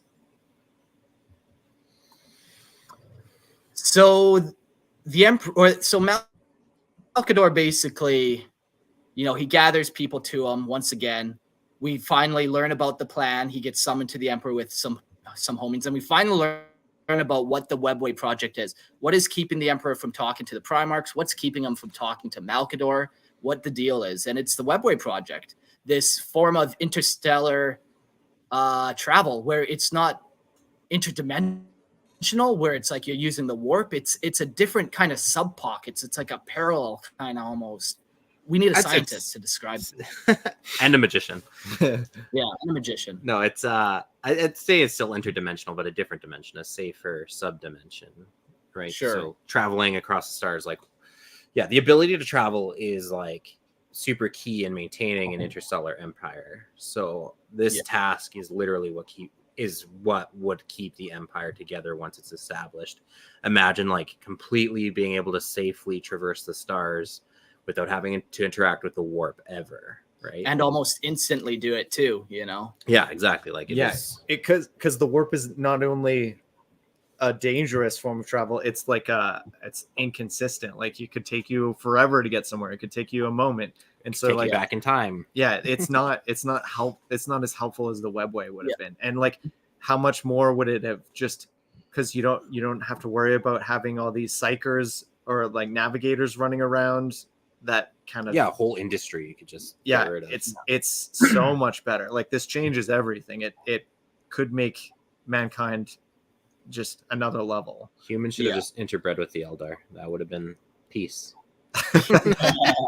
You filthy Xenos. Allow them then we would have got webway. what his name, the half elf. Yeah, Elrond. Elrond. There's one in old lore too. I don't know. Marinius Calgar was half elven. Oh no! It was the librarian, Tigurius. Tigurius, Yeah, Tigurius. He used to be. That's why he's so powerfully psychic. He was a half elf. Yeah. Faking gay. I don't agree. Yeah. So the Webwave project, he sets it up. The Emperor has this golden plan. He's going to eliminate it. Then the Horus Heresy happens, and Magnus the Red fucks it all up, tries to send a message, and now the Emperor is basically contained on his throne for all time. He leaves it for a brief moment to go fight Horus. To go fight Horus, but like if he gets off that throne, if that throne remains empty, the entire Imperial Palace gets flooded by demons. And not just the Imperial Palace, all of Earth. All of Earth, and essentially, Yeah, and then all interstellar travel shuts down because no one can find where they're going. Astronomican. Yeah, it's all like it literally would just it'd be the crumble. end of humanity again. Yeah. It's such a crazy thing that like the Imperium, the mechanic is built into the throne like a dead switch, where if this throne breaks, Terra blows up. Like they can't let Terra get flooded with demons. If the throne fails at a certain point, Terra is going to explode. And that's the victory of the Imperium, I think. A lovely Pyrrhic victory. Not Terra. Every time. What else does he get up to in this little section here? He hops on the throne, so we get to that little segment where the Emperor does leave and Malcador gets on the throne, and he manages to contain the energies for a hot minute, just long enough to... Only the Emperor can do. Yeah. Just long enough for the Emperor to go up to the Vengeful Spirit, fight Horus, kill him, and then return. And then he had one final little gift for the Emperor, just his last little vestiges of strength, his psychic might he gave to the Emperor, and then he just disintegrated into a cloud of smoke. Dust. Warp dust. And now you can buy that on Amazon and snort it for $9.99. True Emperor warp dust. True Emperor warp dust. That's the model for Malcador. If you want to go to Games Workshop, it's just a pile of sand. Oh, you can model that super easy. You can do your own Kit Bash version. Yeah, Malcador. They've never go buy a pot of Xandri dust, and you'll get it going. They never released a model for him, have they? No. I did include in our slideshow a bunch of conversions of models that people made up. There's some good ones, and some are kind of hokey, but it's all right. On that note, too, Malcador is a perpetual, right? Yeah. So is he truly dead? Is he dead because he chooses to be? What there's some ways of looking at it, right? Because like, is it possible for because Horus was ultimately killed. Like, there's no Horus coming back. He's obliterated. Is it possible? I could imagine that possibly what Malcador did on the Golden Throne could be like a similar soul destroying. Yeah, it Nelos you. Like even Sanguinius during that battle with Horus was like completely destroyed from existence type thing. So it is possible to kind of will get wiped. I'm gonna revisit this when we get to the closing thoughts, because I have some thoughts. Okay, yeah, we'll revisit the whole perpetual thing then. Yeah. Well, maybe not all perpetuals, but is Malcador specifically? You have your rant and I have mine. Okay, I'll see you at the end of the podcast. The end. But in his sacrifice, he is able to get that horrific victory that we love in the Imperium, and the Emperor gets placed back down, and all things are back to where they should be. The Emperor can now go into a psychic form, go find the farmer's wife, take care of business. The process nature returns to normal. It sure does. Well, he's got to make all those little golden children. Star children. Yeah, the star children. He's got to make those. How else are you gonna get them? Yeah. So this that's kind of his life. We're gonna jump into some of the organizations that he's founded. Like even going through, there's a lot, but I think some of the key ones were like the head of the assassins. That comes up so often. The foundations of the Grey Knight, obviously, and I think we kind of talked enough about the administratum. We get the idea of paperwork stacks. You can never talk enough about the administratum, sir. Do you have the correct form for me to fill out to talk about it? Because I'm not talking until I get that form. It's being faxed to you as we speak. Perfect. I don't have a fax machine. But... It'll be hand delivered. So the head of the assassins, Malcador the Sigillite, in addition to his critical administrative roles as the Emperor's Regent and advisor during the Great Crusade, and the Horus Heresy, played a pivotal role in the establishment of the official Assassinorum with the Imperium of Man. The clandestine organization was founded with the specific purpose of identifying and eliminating threats to the Imperium with ruthless efficiency. As the first Grand Master of Assassins, another fantastic title he has, Malcador oversaw the initial formation and structuring of the official Assassinorum, setting in motion its protocols, methodologies, and selection processes. The assassins themselves were chosen from among the most skilled and loyal subjects of the Imperium, subjected to rigorous training and augmentation to become formidable agents capable of carrying out the Emperor's will without questions. Under Malcador's guidance, the official Assassinorum became an indispensable tool for maintaining the stability and securing the Imperium. Its operatives were deployed covertly across the galaxy, targeting individuals deemed too dangerous or heretical to the Emperor's vision. Their missions ranged from elimination of traitorous commanders and cult leaders to neutralization of Xenos threats and other enemies of the Imperium. Malcador's dual role as both the Emperor's right hand and the architect of government and defense, by establishing the secret and deadly organization, he ensured that the Imperium had a swift and lethal response to any threat that could undermine its unity and endanger its survival. Malcador's tenure as the first Grand Master of Assassins cemented his legacy not only as a key figure in political and strategic arenas of the Imperium, but also as the founder of an organization that would wield significant influence in the shadows of the galaxy for millennia to come. His foresight and determination in creating the official Assassinorum reflected his unwavering commitment to protecting the Imperium and preserving the Emperor's grand vision. It's very interesting. Like, so he comes up with like the whole project of the assassins. Like, it's not just let's make this some assassins, you give me some guys and we'll send them out on missions. Like, he comes up with the protocols, methodologies, and selection processes. Yeah. So, the four, I think there's actually more than four. There's four primary assassins and there's a couple sub-assassins. But he came up with each one of those and how they would operate and all that. Pretty cool. Roles would be, yeah. Yeah, like he really Yeah. made it. Like, it's the same guy. He didn't just like delegate it to like, this is kind of the general idea. Some other grunt does the paperwork on how to make it work. He's like, no, I'm gonna lay out the entire way this is gonna work. Yeah, and assassins are no slouches. Like, obviously assassinating Primarchs and assassinating Space Marines is like one thing, but like these guys have ridiculous abilities. They have ridiculous technology.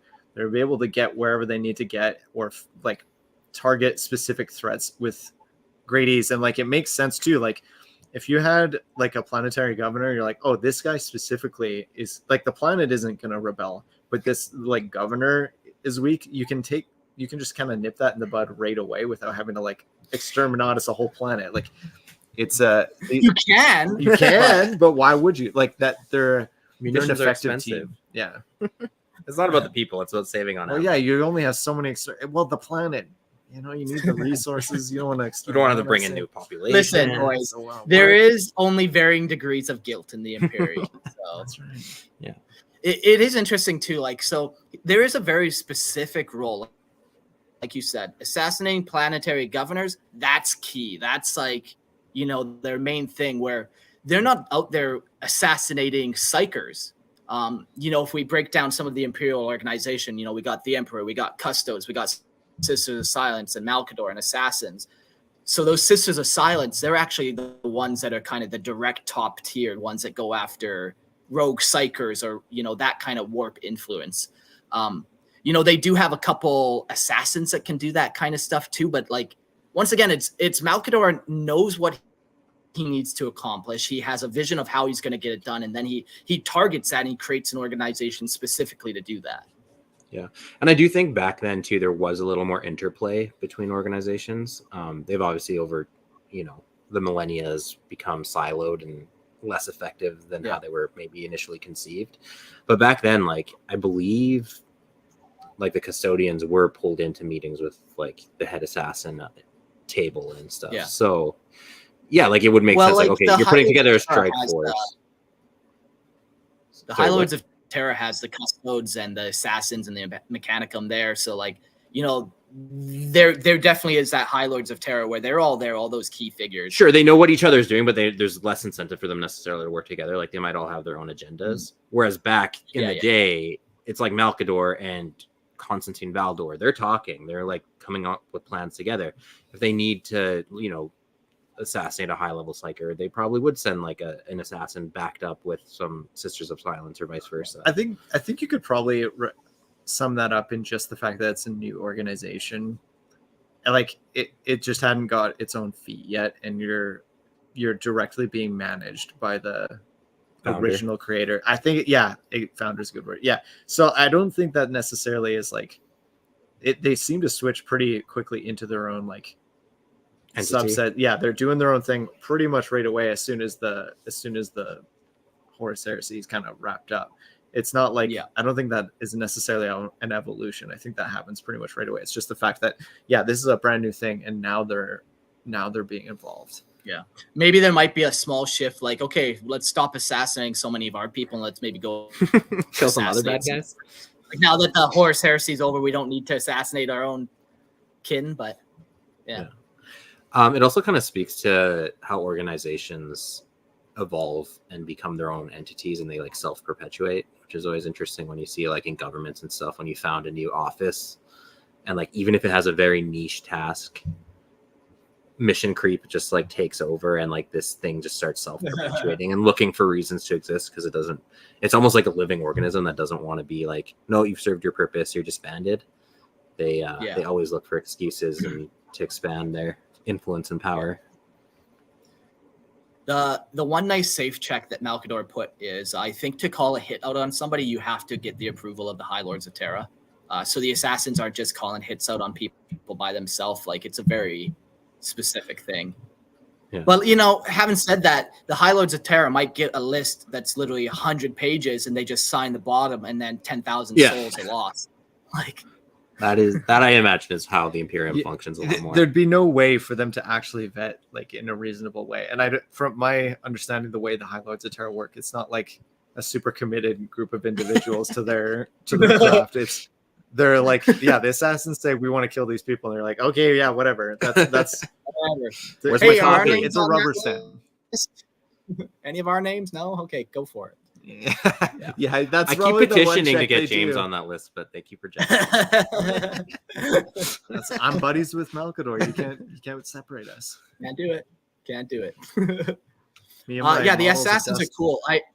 I realized we never did like an assassins episode in the first 100, so that's going to be a sweet episode to really. We haven't. No. Oh, sick! It's going to be a great one. I'm glad I came back then. Yeah. But it was your last episode, and you can't. Oh, damn. It sucks. I don't know how you keep creeping in. Like, where are you finding these links? I don't know. You've got to stop publishing them online. That's my feed pics folder. You keep getting in there. I got viruses everywhere. Next group, Mark's favorite. We almost should have switched these so you could read these ones. But the Foundation of the Grey Knights. Malcador's conviction led to the pivotal decision by the Emperor, the creation of a new breed of Space Marines tasked explicitly with combating the Warp's myriad threats. Reflecting on the original legions Astartes, the Emperor acknowledged a critical oversight. They were designed to combat physical threats, not the insidious dangers of the Imperium. The Emperor had underestimated the ease of which the ruinous powers could corrupt his most potent servants and interact with the physical realm.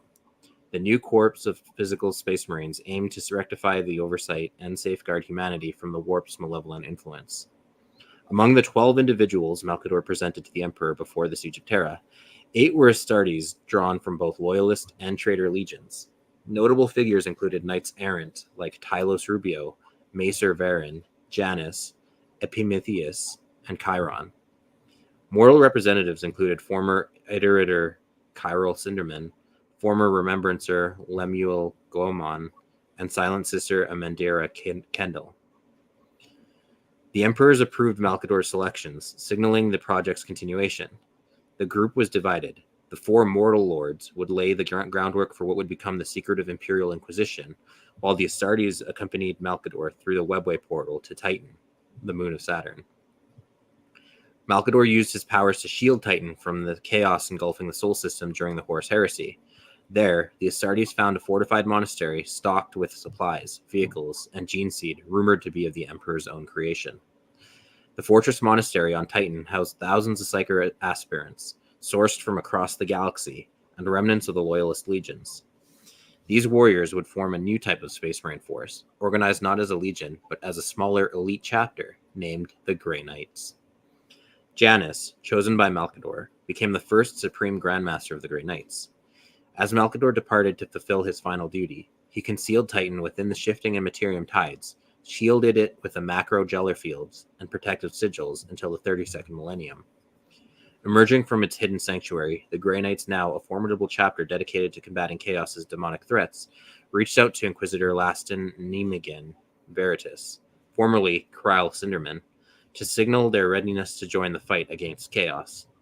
Following the War of the Beast, they became the covert chamber militant of the newly established Order Malleus within the Inquisition. Cool. For more information, Malcador watch is the Grey so Knight episode. powerful. Yeah. Yeah, I love the Grey Knights, man. They're so cool. Such a cool organization. And Yeah, how they always start love this super secret, like no one's supposed to know about the Grey Knights. Even in 40K, they're not really a common knowledge thing. And just even with their origin, Malcador took an entire planet, and how astropaths and navigators would take a ship and toss it into the warp and protect it with a Geller field. He did this with a fucking planet. A moon.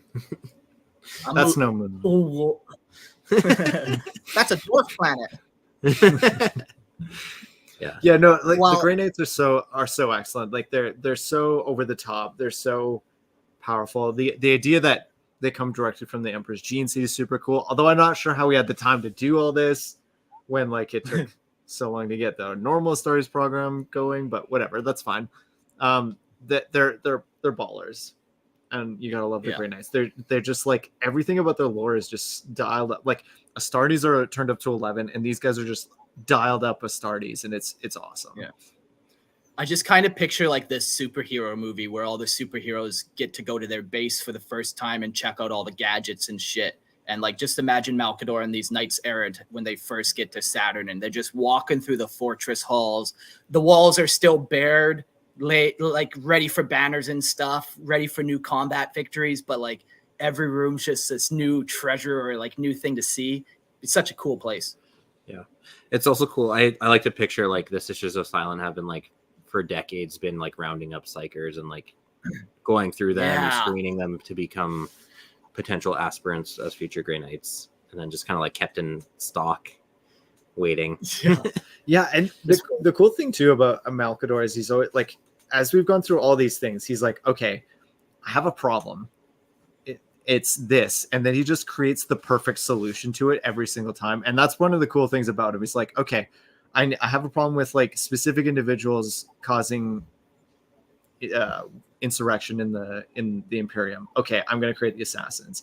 Oh, I've got this new problem of like spiritual demonic possession. Okay, I'm creating the Grey Knights, and he just has all these resources that he can just make it happen. And I guess he's like the opposite of what most of the time is represented by Imperial political movements. They're like, oh, it's slow, it doesn't act effectively. But Malcador, he's like, oh, I got a problem, I got a solution, and I'm making it happen, and it's going to get everything it needs.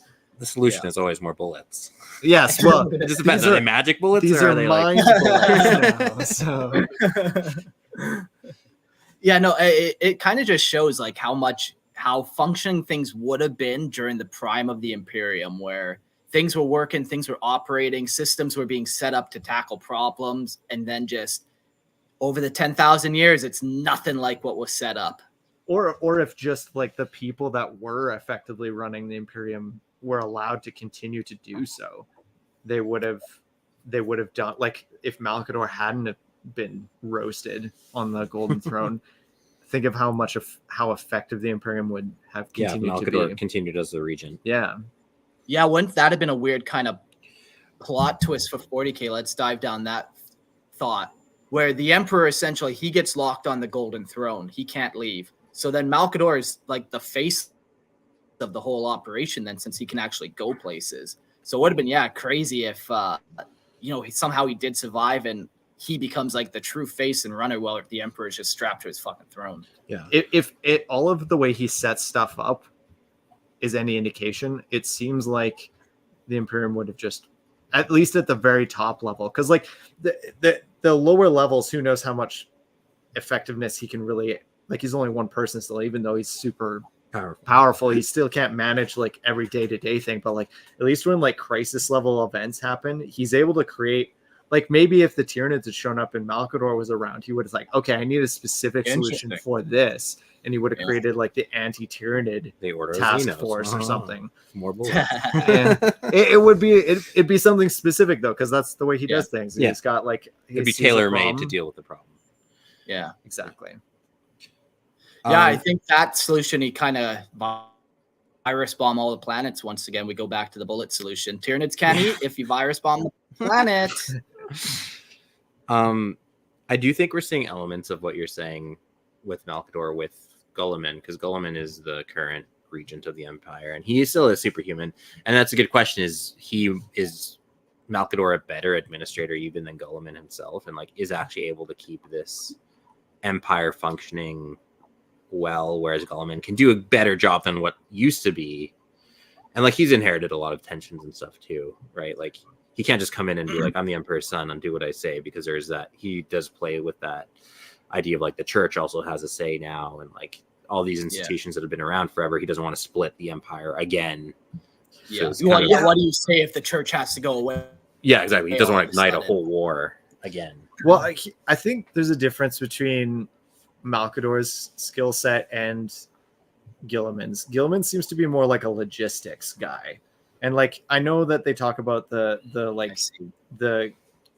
Ultramarines in general just being good governor people, but it seems like every time I've read something where Guilliman's in it in like the 40K era, it's typical. He's like overloaded with like all the different things he has to take on, but he's like, and he's trying to manage the politics of what's going on in the Imperium, but he doesn't really seem to care about it. He's like, if I have to deal with this thing, I will. But he's really concerned about like logistical issues. Like, okay, there's a war over here. I got to get resources here. I have to interact with these people to get that done. Okay, fine. But that doesn't seem like his primary focus. Whereas like Malcador does seem to be like, I'm setting up these systems. I want this government system to like do all this stuff. Like, that's what I'm building. So I don't see them being the same thing. There's like that creative difference where Reboot Guilliman was maintaining while Malcador was creating. So even though both of them are probably, fantastic, if not equals on like the logistics side, if you don't have somebody taking that creative step to kind of, or the problem solving step of, this is actually a problem, we can't just kind of ignore it. Yeah, I mean, to be fair, maybe Guilliman's living in an era where all you can do is start plugging holes, and that's what all he can do. And so maybe even Malcador wouldn't be able to be like, oh yeah, I can just command the resources to build myself the Grey Knights. Maybe he wouldn't be able to do that even in 40K, but it does seem to be a difference in style. I don't notice Guilliman doing that, but that's just, again, in 40K at least. Yeah. No, I like it. I think that's like, we kind of had the conversation of who's better, Magnus or Malcador, who's better, Reboot or Malcador. But I think in either way, I give it to Malcador. He's the reason the Emperor trusted him as much as he did. He's just passionate about paperwork. The man likes his file. What can you say? He's a bookie. Yeah. Next section we want to jump to? Yeah, I just did the last one. Do you want to keep going? Yeah, okay. Appearances and abilities.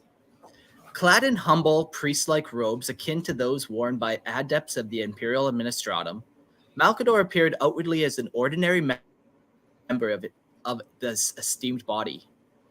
Despite his unassuming appearance, a slender elderly figure, he possessed unparalleled psychic powers, ranking him as one of the galaxy's most formidable psykers.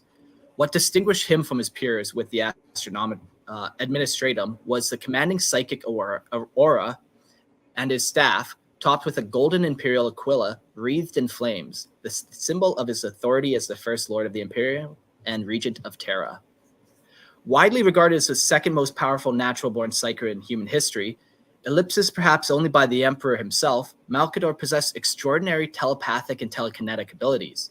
His physical and mental resilience were equally exceptional, evident in his survival of the direct assault of the formidable Primarch Logar on Monarchia, a feat that would have proven fatal to any man of his apparent age and stature. Beyond his formidable psychic talents, Malcador also enjoyed an extended lifespan far exceeding that of ordinary humans, having lived through countless Terran centuries prior to his fateful encounter with the Emperor of Mankind, which occurred before the onset of the Unification Wars. Yeah, he's like that classic hooded priest archetype, always leaning on his staff, and if you ask him a question, he's going to give you a riddle. Yeah. Merlin, Gandalf, like...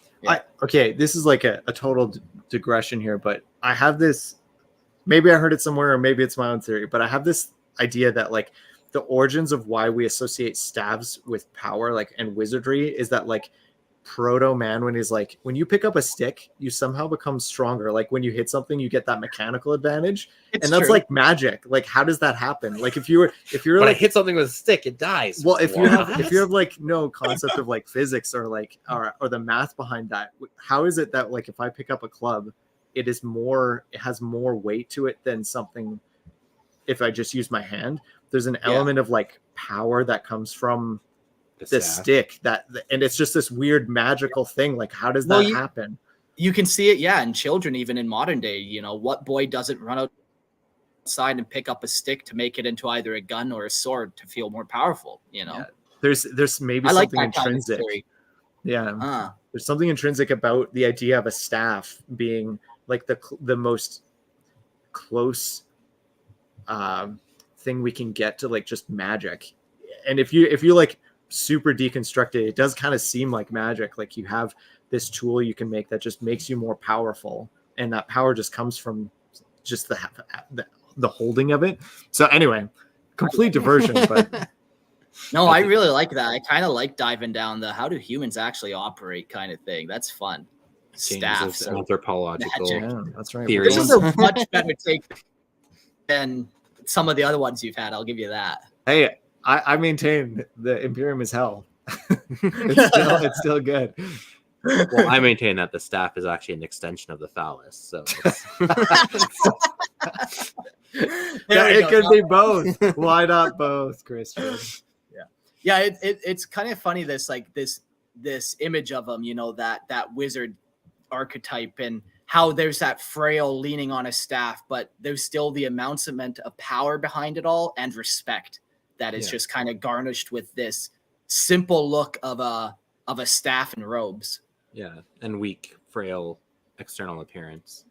And especially when you think like, okay, so let's play who is the best drip in 40K. Like, you know, you line up some of the Primarchs and their armor, and it's adorned and bejeweled, and that guy has 87 skulls on him. And then you flip it to Malcador, who's like basic burlap sack man.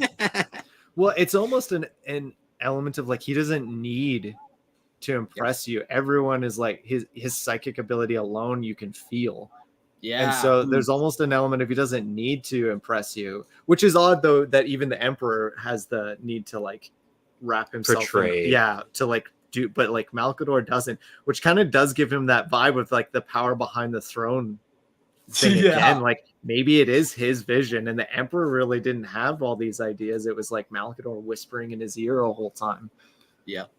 Well, like, you know, the Emperor is like, okay, I need to make super soldiers. He's not the one crunching those numbers necessarily. He goes to the labs in the Himalayas and the labs on Terra he needs all these other people, you know, to do some of those crazier scientific things.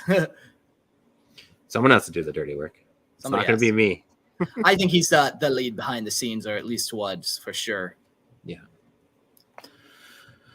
Themes, cultural impact, and lessons. Themes: loyalty and service. Malcador epitomizes unwavering loyalty and dedication to the Emperor and the Imperium. Despite the immense power he wields and his pivotal role in governance, he remains steadfastly committed to the Emperor's vision and the protection of humanity. It depends if it's the Emperor's vision or if it's his vision that he's just realizing through the Emperor. But he is like, yeah, the epitome of loyalty for sure. And again, even back to that like friendship, like obviously he sacrifices himself. He's like, no, the Emperor is more important than me in this. Yeah. And then takes on sitting on the throne even at his own death. Yeah. Pragmatism and Machiavellian tactics. Malcador is known for his pragmatic approach to governance and defense. He's willing to make difficult decisions and employ ruthless methods, such as founding the Officio Assassinorum to ensure the survival and stability of the Imperium. Yeah, you could say it's pragmatic. I think it's utilitarian to like the nth degree, where like, yeah, and that's how the Imperium operates, right? Like, it's always worth it to the ends will always justify the means in the rational calculus of how the Imperium operates. Yeah, I don't necessarily ascribe to that in real life, but you can see that that's the logic that drives the Imperium, and that's why, you know, they're willing to commit atrocity upon atrocity. Okay, hold on. I gotta Fight me. I gotta fight you.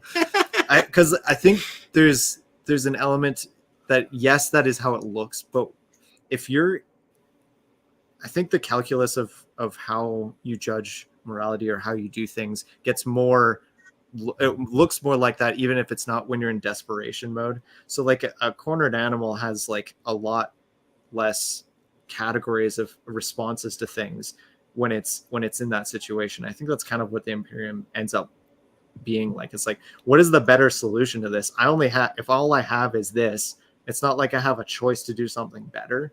Like, oh, there's not a lot of freedom for individuals in the Imperium. Yeah, but if you give people freedom, they worship chaos and then everyone dies. So like, yeah, kind of pragmatic, but it's like there's not really a different option. So I don't know if I necessarily think it's like that's their ethos. It's just practicality of the necessity of only having one option. Survival. Yeah. yeah. Thoughts, Marcus? Yeah, no, I think you guys are on it. He agrees with me. Continue. We're both right. You're both right in your own way, for sure.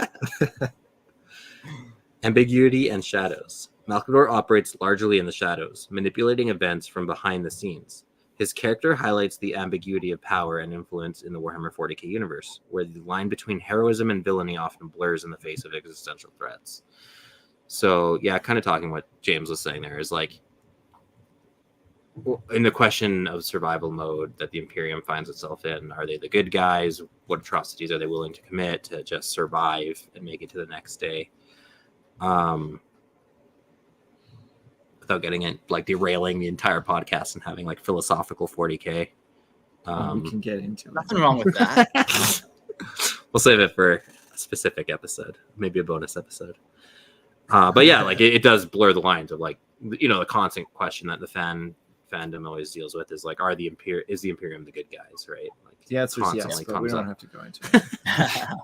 Well, this is one interesting thing that kind of is happening more and more in today's 40k meta of with new people coming in. You don't realize that the grim dark of the far future is not something we want to emulate in any way. It's not something we want to insert ourselves into to be a part of. This is not good people. The Imperium are not good guys. They don't do good things. They're bad. And we can all agree that they're baddies. But it's interesting. Yeah. Like I've definitely noticed, like, as when new people come in, it's like, yeah, they try to insert themselves in the Imperium and stuff. But as you learn more about what they're up to, you want some distance. Or if you just lived in a universe where the possibility of like, if you hear something in your basement it might actually just be a horde of demons crawling through Your the- bed. Oh, and just like and- that. yeah. So like that's if you lived in that world, the rules are different, and you don't want to live in a world where you accidentally open portals to hell all the time. That's a real War Master Block is saying Mark's getting it wrong. We don't want to be in the universe. This guy's a sycophant. A part of it too is also the marketing around GW. Like they obviously have to have a poster boy that looks like a good guy for people to come into the store, and then they've started writing stories like that. Now that Gulliman's back, like now we need heroes and we need to like appeal to that. There always were heroes and people who were like positive and heroic and good in 40K. I don't. There's always been people like that. Like It's different now though. I know you sense it too. Just like the way it's branded and marketed. Like yeah, and like even the art style has changed. Christian, you talked to me about this a long time ago where like I think the example you used was Big Hero 6, the movie, where it's like there's this kind of inflatable robot thing that becomes a superhero. Fisher Price's Rescue Heroes is what I compare them to. Yeah. And you're talking about how like when children specifically are looking at objects, you want to make them round and bubbly and smooth. Yeah. Where if you look at the Space Marines like Primaris, that artwork is kind of transformed a little bit more into like the smooth, round, clean. Where back in the day it was more aggressive edges, more brutal, gritty, darker. Yeah. There's definitely a switch in art style. Yeah, but it'd be more again. Like I could see that to be more appealing, which goes into the marketing and goes into like the storytelling, and I it's been a slow change, and that's just like kind of the meta commentary on like the whole direction that 40K is going in right now, right? Like it has gone away from that grim dark, unnecessarily cruel instances to more of a reasonable middle ground, and it's slowly edging in that direction. Yeah, 40K makes me. It's just an observation. I'm not wrong. No, it's too much. It's too much. We'd go too far in. I disagree with you. That's all we need to know. Pick sides. Neil asks, do we prefer the current art versus the older art? I personally will always, when I close my eyes and picture 40K, think of John Blanche's artwork. Go Google some pictures if you don't picture it, but that's my kind of typical 40K image. I think, can it be both? There's elements that I really it's gonna be there wasn't both. an option in the question, because here's the thing, there's some really cool like art where it's like it's almost like, do you guys know like Rourke's Drift? There's like that British there's a British army fight against the Zulu in South Africa, and there's like lots of images of like their heroic last stands or stuff like that. That when they do 40K kind of like that, I like that art style a lot, and I think the old stuff too has like an aesthetic that's very unique. Yeah, and I don't know. I think that both have appealing elements to them. So I'm gonna say both. Neil, you know where to send your complaints to. It's illegal to like two things, he says, James. So once again, jamescomplaint@hotmail.com. You know where to send it. You know what? Report him to the Inquisition. I want 200 characters or more, or I don't read it. Christian, how about you? What do you prefer? Yeah, like when we're talking 40K, I'm not gonna lie, I do kind of side with James on this one, where that's right. I do have an appreciation of the new art. I do like cleaner art personally, but I miss the gothic elements and like the, not clearly defined lines of like, Blanche's work and even some of that older stuff. A lot of the grittiness is gone. Like they used to have like heads that were like contorted into these like screaming features and like have wires going in all kind of weird places. Like all that is kind of gone from the new stuff. Well, if you summon the new guard artwork, some of it is recycled though. Some of the new stuff. There are some newer ones that have that element. I just don't. Yeah, sure, they might carry that over. You can't eliminate it completely, but I do think that there's a part of it that's been turned down. It's been turned down, certainly. Right. We got a question. Why is it John Blanche's art? And I think Christian kind of said it best, and it ties into 40K in general. And it's the not clean lines. It's like the blurriness. It's the undefinedness of 40K that has always really drawn me in. It's that dark corner where you're like, what the heck is actually underneath this rock and you lift it up and it's this whole fucking thing. And just like with John Blanche's artwork, it kind of leaves some stuff to the imagination while filling out other stuff.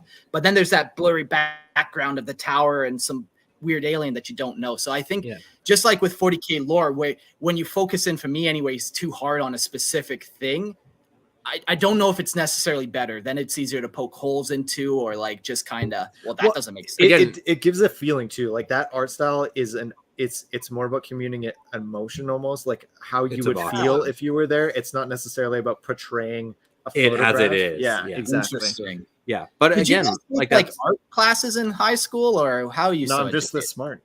Nice, man. Very good. Some call good me genetics. An artist. Yeah. No, I think they call you autistic, Christian. But... I can be both. No, that's illegal. We've already can't be two things. Can't be two things. What a derailment. Do we want to get back to where we were first? Yeah. I've lost my place again. Take it over. Symbol of sacrifice and service. Malcador's ultimate sacrifice during the Siege of Terra, where he expended his life force to aid the Emperor in fighting Horus, cemented his legacy as a symbol of selfless service and devotion to the Emperor. Like, only in death does duty end. Like, that's a very prominent 40K saying, and Malcador brings it home. Yeah, he is the other space Jesus. There are many space Jesus. Is that the plural? Plural of Jesus. I hate that. I'm gonna have to start saying that to my mom though, for sure. The plural. Oh man. Learned lessons. What can we learn from old Malcador? Leadership in crisis. And I think, James, you've been saying this a lot, where it's just leadership in crisis. Something happens and he's got a solution. Malcador demonstrates the importance of decisive leadership during the time of crisis. His ability to navigate the treacherous waters of the Horus Heresy and maintain cohesion with the Imperium serves as a lesson in leadership under extreme pressure. Is it a lesson, though, or is it just all problems can be solved with more bullets? Well, is that how you want your company CEO to run the show? They have different bullets for different problems. Some are rubber if you're just being an annoyance. I guess, if you don't want to kill your target. Yeah. I think we can ask ourselves what made him such a good leader. Yeah, he came up with problems and stuff, but I think, when you look up to a leader, you have to respect them first of all. And the next thing is they actually have to be powerful. Like, if a guy comes up to you and he starts threatening you and he's fat and lazy, who fucking cares what he thinks? It's not the thing. So I think you need those two elements, and that really what makes his leadership valuable is that he's got the respect of people. People seek counsel from him. He's got good advice, but then also he's got the psychic might to back up some of this stuff. Well, I think to expand on it too, I think he was like, at least from what I understand of him, he doesn't seem like he's corrupt. Like, he has a vision for humanity and what it should be, and it seems like a positive vision, and he's willing to die to make it happen. That seems like he is a good leader for that reason alone. There are lots of people who believe in their convictions to the point of death that he would argue are not good leaders. Right, but I'm meaning specifically not corrupt is what I'm going for. Is like the idea that he doesn't like even the fact that he's dressed not extravagantly is like, I don't need to personally aggrandize myself. My goal here is the bigger picture. It's the goal for humanity that he's trying to accomplish. So I think that you can make a good argument that isn't corrupt in at least the fact that he is willing to go for his mission and not get distracted by, I don't know, whatever things might come up. Exactly. Yeah. So while the Emperor had like a pragmatic approach to the way he did things, he also, like you said, Christian, is very utilitarian with his ethics. So how he does things might be kind of slightly different than how he kind of formulates it. The founding of the official Assassinorum raises ethical questions about the use of extreme measures for the greater good. Malcador's decisions highlight the complexities of utilitarian ethics in a universe where survival often justifies moral ambiguously actions. It's better to die with honor, is what I always say. I mean, if the question is like human extinction, though, on the other side of it, that's it becomes harder. Are you better as a human or a common animal if you'll do anything to survive? I'm not saying what I would do. I'm just saying what the Imperium would do. When the question is your entire species gets exterminated or you do action A, I feel like it's at least more difficult than. Well, you two guys are already fathers, and I'm about to be one in a couple months. And one of my fears about like being a dad was, what happens when the government comes knocking and makes you do something and your child's on the line, you know? And now you have to make that tough choice, and you don't always get to make the easy choices. But ultimately, we're all put in the world, and we have to make choices, and you're going to be forced to make tough ones, I think. If you're asking like personally what I think it's better to do the right thing and not consider utilitarianism, because like ultimately you just end up that is short term.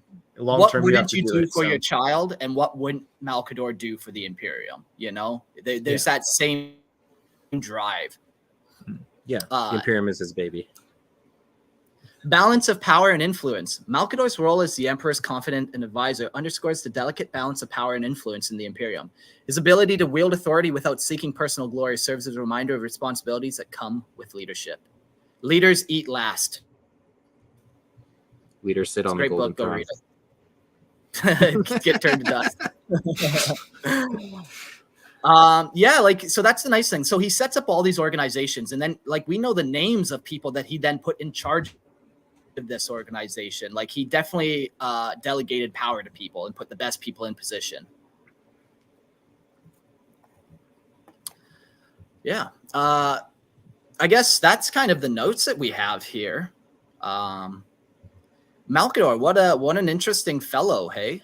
I guess my closing thoughts on him before we kind of ramble about other things is he might seem cool, but let's face it, he kidnaps people, he executes dissenters, he rules with an iron fist. If you kind of don't agree, you're kind of getting pushed away. But ultimately, no wonder he and the Emperor clicked. Seemed like right on track. I personally really like the idea of Malcador looking at the Emperor as a greatest piece of lost technology that he is guarded to protect. That whole kind of thing really flipped my idea of what the Emperor is, and kind of really flipped what Malcador is. He is a protector of ancient relifacts. He's known for having the fucking Mona Lisa.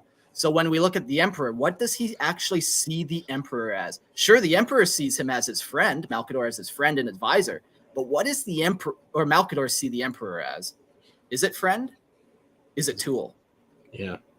A tool, always a tool. Yeah, like you're the sum of the 5 people you spend your time with. So like, does the Emperor get all these ideas of Astartes being tools because that's how he's being treated by Malcador? Oh, you're getting too deep, Mark. Okay. 3-dimensional chess. I'll dial it back then. No. I love this. I love the deeper thoughts. I also like the term you just coined. What'd you call it? A relifactor? A relifact? Yeah, I don't necessarily agree with what you're saying. I like it conceptually. I just don't know if that is the case. Yeah. It is cool to like the whole order of Sigilites that collect relics, and like what is the Emperor really? I think those are all cool, interesting questions. Certainly not canon, but and I like the ambiguity. I wish that was a question they could have explored and then just like left it as a question and never really get an answer, which is to me is again that beauty of the haziness of 40K, right? Yeah. Warmaster Box says, I think that at the end of Death, the End and the Death books shine light on that. I don't think Malcador saw him as a relic. We'll definitely have to do an Emperor Part 2 episode, and then I'll actually read through some of those last Horus Heresy books and get maybe a couple more of these pictures of how people really relate in person as opposed to just kind of conceptually. Yeah. I've always kind of struggled with 40K lore, breaking it into 2 different categories of codex and rulebook lore, setting lore, and then novel lore and storytelling lore. And the way they kind of interact can be very different, you know? Yeah, and different authors can give different impressions too, which makes it even more difficult. But yeah, but I've always kind of like the codex kind of style where you're getting like setting and like descriptives of the universe more so than like. And this guy did this, you know. Yeah. Okay, I have a question for you guys, based kind of as a wrap up. This episode changed kind of the way I look at Malcador a little bit too, in that I have this central question, and I wonder what you guys' opinion will be. Is the Imperium a reflection of Malcador's vision of what it would be, or the Emperor's? Because I don't think those are the same thing anymore. I really don't. I'm not sure it's obvious that it's the Emperor's vision. I think it's the Malcador only. In fact, it seems not to be at all what the Emperor saying. was. Malcador is the real emperor. Let's talk about how many institutions the Emperor founded. The Webway Project, the Horus Heresy, or the Astartes. You know, let's talk about the Malcador, what he did. Administratum, good. Assassins, good. Grey Knights, good. There we go. That's At least functional. No, I think you're onto something for sure. Where how much really is the Malcador? Malcador's vision. He did it all, you know. He's the guy who went and chastised people. He's the guy who did all these institutions and set them up, where the Emperor was known for being a recluse, essentially. Yeah. Is the Emperor just like it leads credence to the idea that Malcador does actually just view him as like a relic or a tool thing that he uses as the front man to his vision for humanity. Yeah. Well, in a way, yeah, like we know you can't have an Astartes as your front man for the vision of humanity. So then who do you choose? Like, yeah, he would be a good choice then. Like, he's not enhanced in any ways. The Emperor always wanted humanity to kind of go into like a psychic direction, you know, that next evolution, or to just cut it off completely. One of the two. I think he wanted to. Those are very extreme opposites. Well, you know, you dip your toe in and you're like, how's the water feeling? Is it hot or cold? And, you know, you would approach it from there. But yeah, no, James, I think you're onto something. I think the Imperium is based in Malcador's image way more than it is in the Emperor's image. Yeah, I agree. That's what I've been saying. Well, howdy ho. Well, la-di-da. Yeah, I just have some closing thoughts here if we're done with that one. Yeah. So I remember a while back in this episode, I mentioned that I would go into a little bit of my side rant. There's this thing called the King in Yellow, for those that are in current lore. And it kind of ties back to the Thunder Warrior episode, where we have this potential of Thunder Warriors who are fixing their genetic flaws and loose. And I kind of gave the backstory of my homebrew Thunder Warriors returning to 40K. Kind of for the King in Yellow options, a lot of people think it might be Constantine Valdor or someone of that caliber. Yeah. But since Malcador is a perpetual, and that's why I brought this up earlier, if Malcador is part of, and the King of Yellow could even be more than one person, Malcador, Constantine Valdor, any of these like people from the age of the Imperium, as it was being the Great Crusade, who have, I'm going to say the Emperor's vision just because that's what we know it as, but the Emperor's original vision for the Imperium, come back and fight the old Empire using Thunder Warriors as their shock troops. Right? Fun. Yeah. That's my headcanon. Like, if we're talking about perpetuals and stuff, like we have examples of Vulcan being literally like flayed down to the last atom type thing, and he comes back. Yeah. So, you know, if Malcador disintegrates to dust, there's still dust there. He might come back. Yeah. And again, if we even lead this idea of like, is Malcador the architect of the Imperium? Well, now he looks at what the Imperium has become and he's like, well, this is not what I wanted. Let's start over. And we know how do you know it's not what he wanted, though? That's kind of what I was getting at. Because it's obviously fallen off the rails. Like there's corruption in it, but it is. Look around. But that's what I'm saying. That's what I'm saying. Is like this is his way to clean house again and start fresh, which again kind of plays to his character. We know he's committed atrocities as part of the Sigilites, atrocities that he's even wanted like erased from history, right? So he's not beyond starting again and being like, okay, this whole Emperor project kind of fell apart. Let's start over. That'd be interesting if that was a play. Is that forget this Gulliman coming back garbage. Let's get me in the office with the story leads at Workshop. We're gonna have like somebody who wants a complete rewrite. I think the only issue I have with that is that there's so many things threatening the Imperium, and it's beset so heavily how would you start again without just writing it in, right? Like, okay, you want your Malcador and you got your Thunder Warriors, which are just, maybe you've even fixed them so they're not psychotic. Okay, great.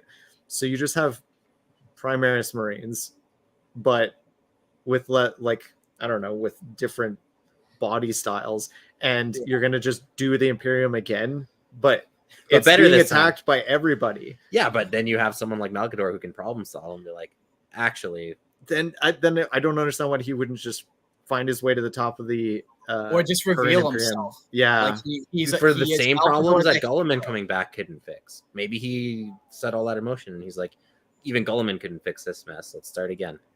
I love that. Yeah, but I like the idea. I like the idea of it. I'm just saying the idea that if let it percolate.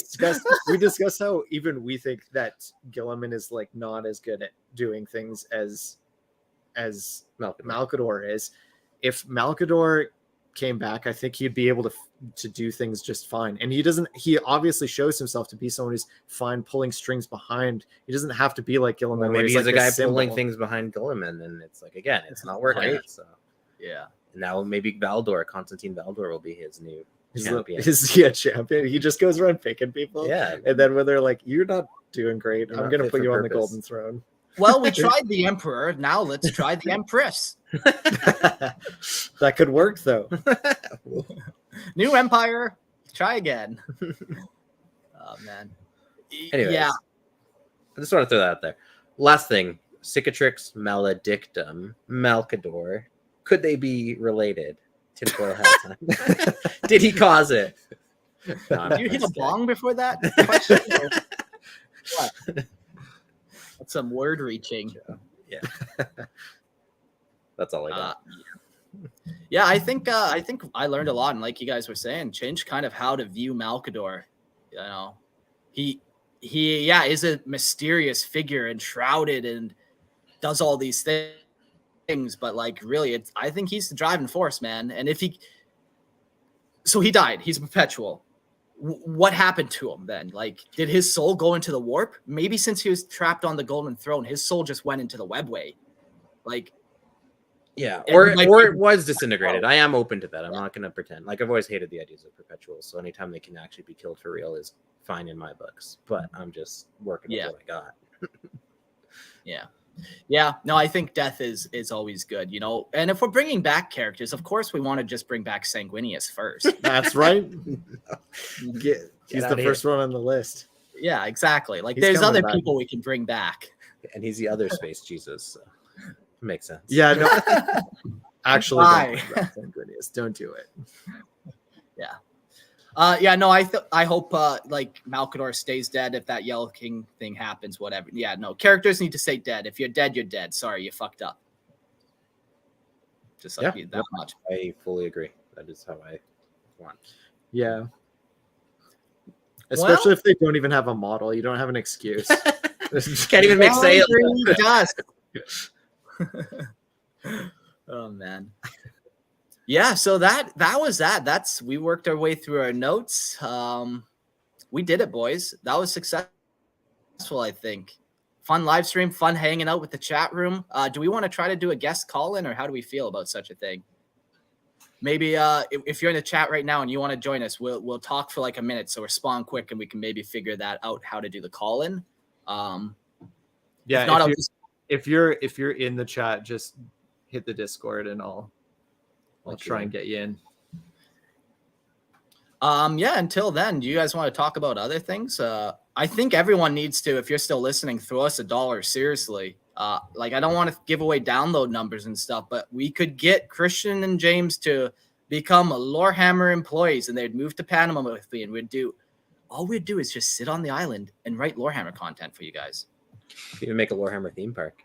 We could Airbnb. I already got the Airbnb up and running. If we have all the hosts, you could come down set up the whole fucking get-go in South America. Themed rooms, Mark? Golden throne room? Yeah. This is our orc room. This is our Necron room. It's like cold and like everything's like metal, like not comfortable.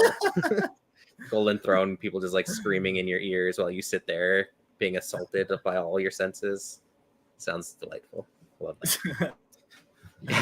It's just I weird metal. I will turn these boys into content generating servitors. That's what the chat wants. So Literally integrate us into the computers.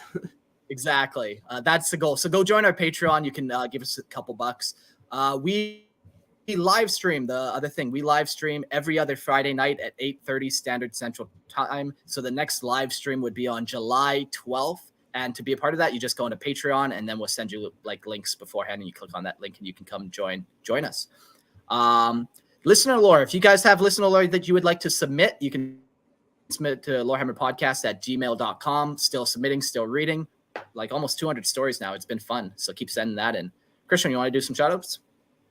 I put my notes away. Are they written down?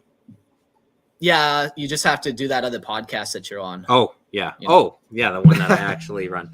Yeah. Star Wars Podcast. If you're interested in Star Wars content, you can find us over there. Myself and Jordan, if you remember Jordan from the before times. He's still alive? Your assassins haven't got to him yet. Fucking hell. Yeah. You got to hire some better help. Yeah. Christian's on every goddamn episode. Jordan's still alive.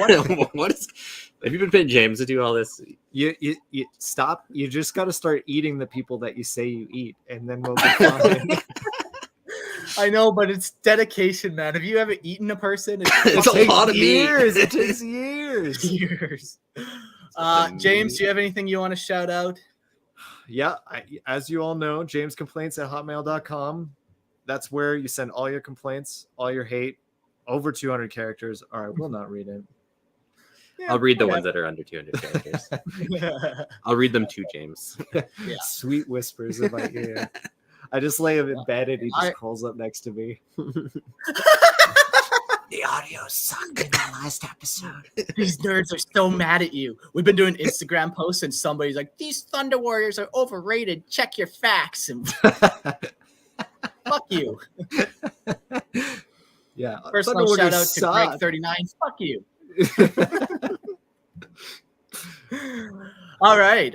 So I don't think there's any call-ins, but the comment section was fantastic still. Maybe next time we'll have a call-in. Next episode, I think we're taking it in a Xenosloven direction. I've kind of been thinking about doing the Octavius War between the Orcs and Tyranids. So that's kind of the vibe we're getting. You remember that old war where they said, oh, whoever wins it's going to conquer the galaxy? What's better, an unmovable force or an unmovable object or whatever, unstoppable force? We'll find out what happened to that. They concluded it. They wrapped it up. And it was super satisfying. I think so. I can only imagine if CW wrote it. All right, everyone. That was awesome. Thanks for joining us. Remember to check us out July 12th at 8:30 Central Standard Time on the Patreon. James, Christian, thanks for joining us. Adios.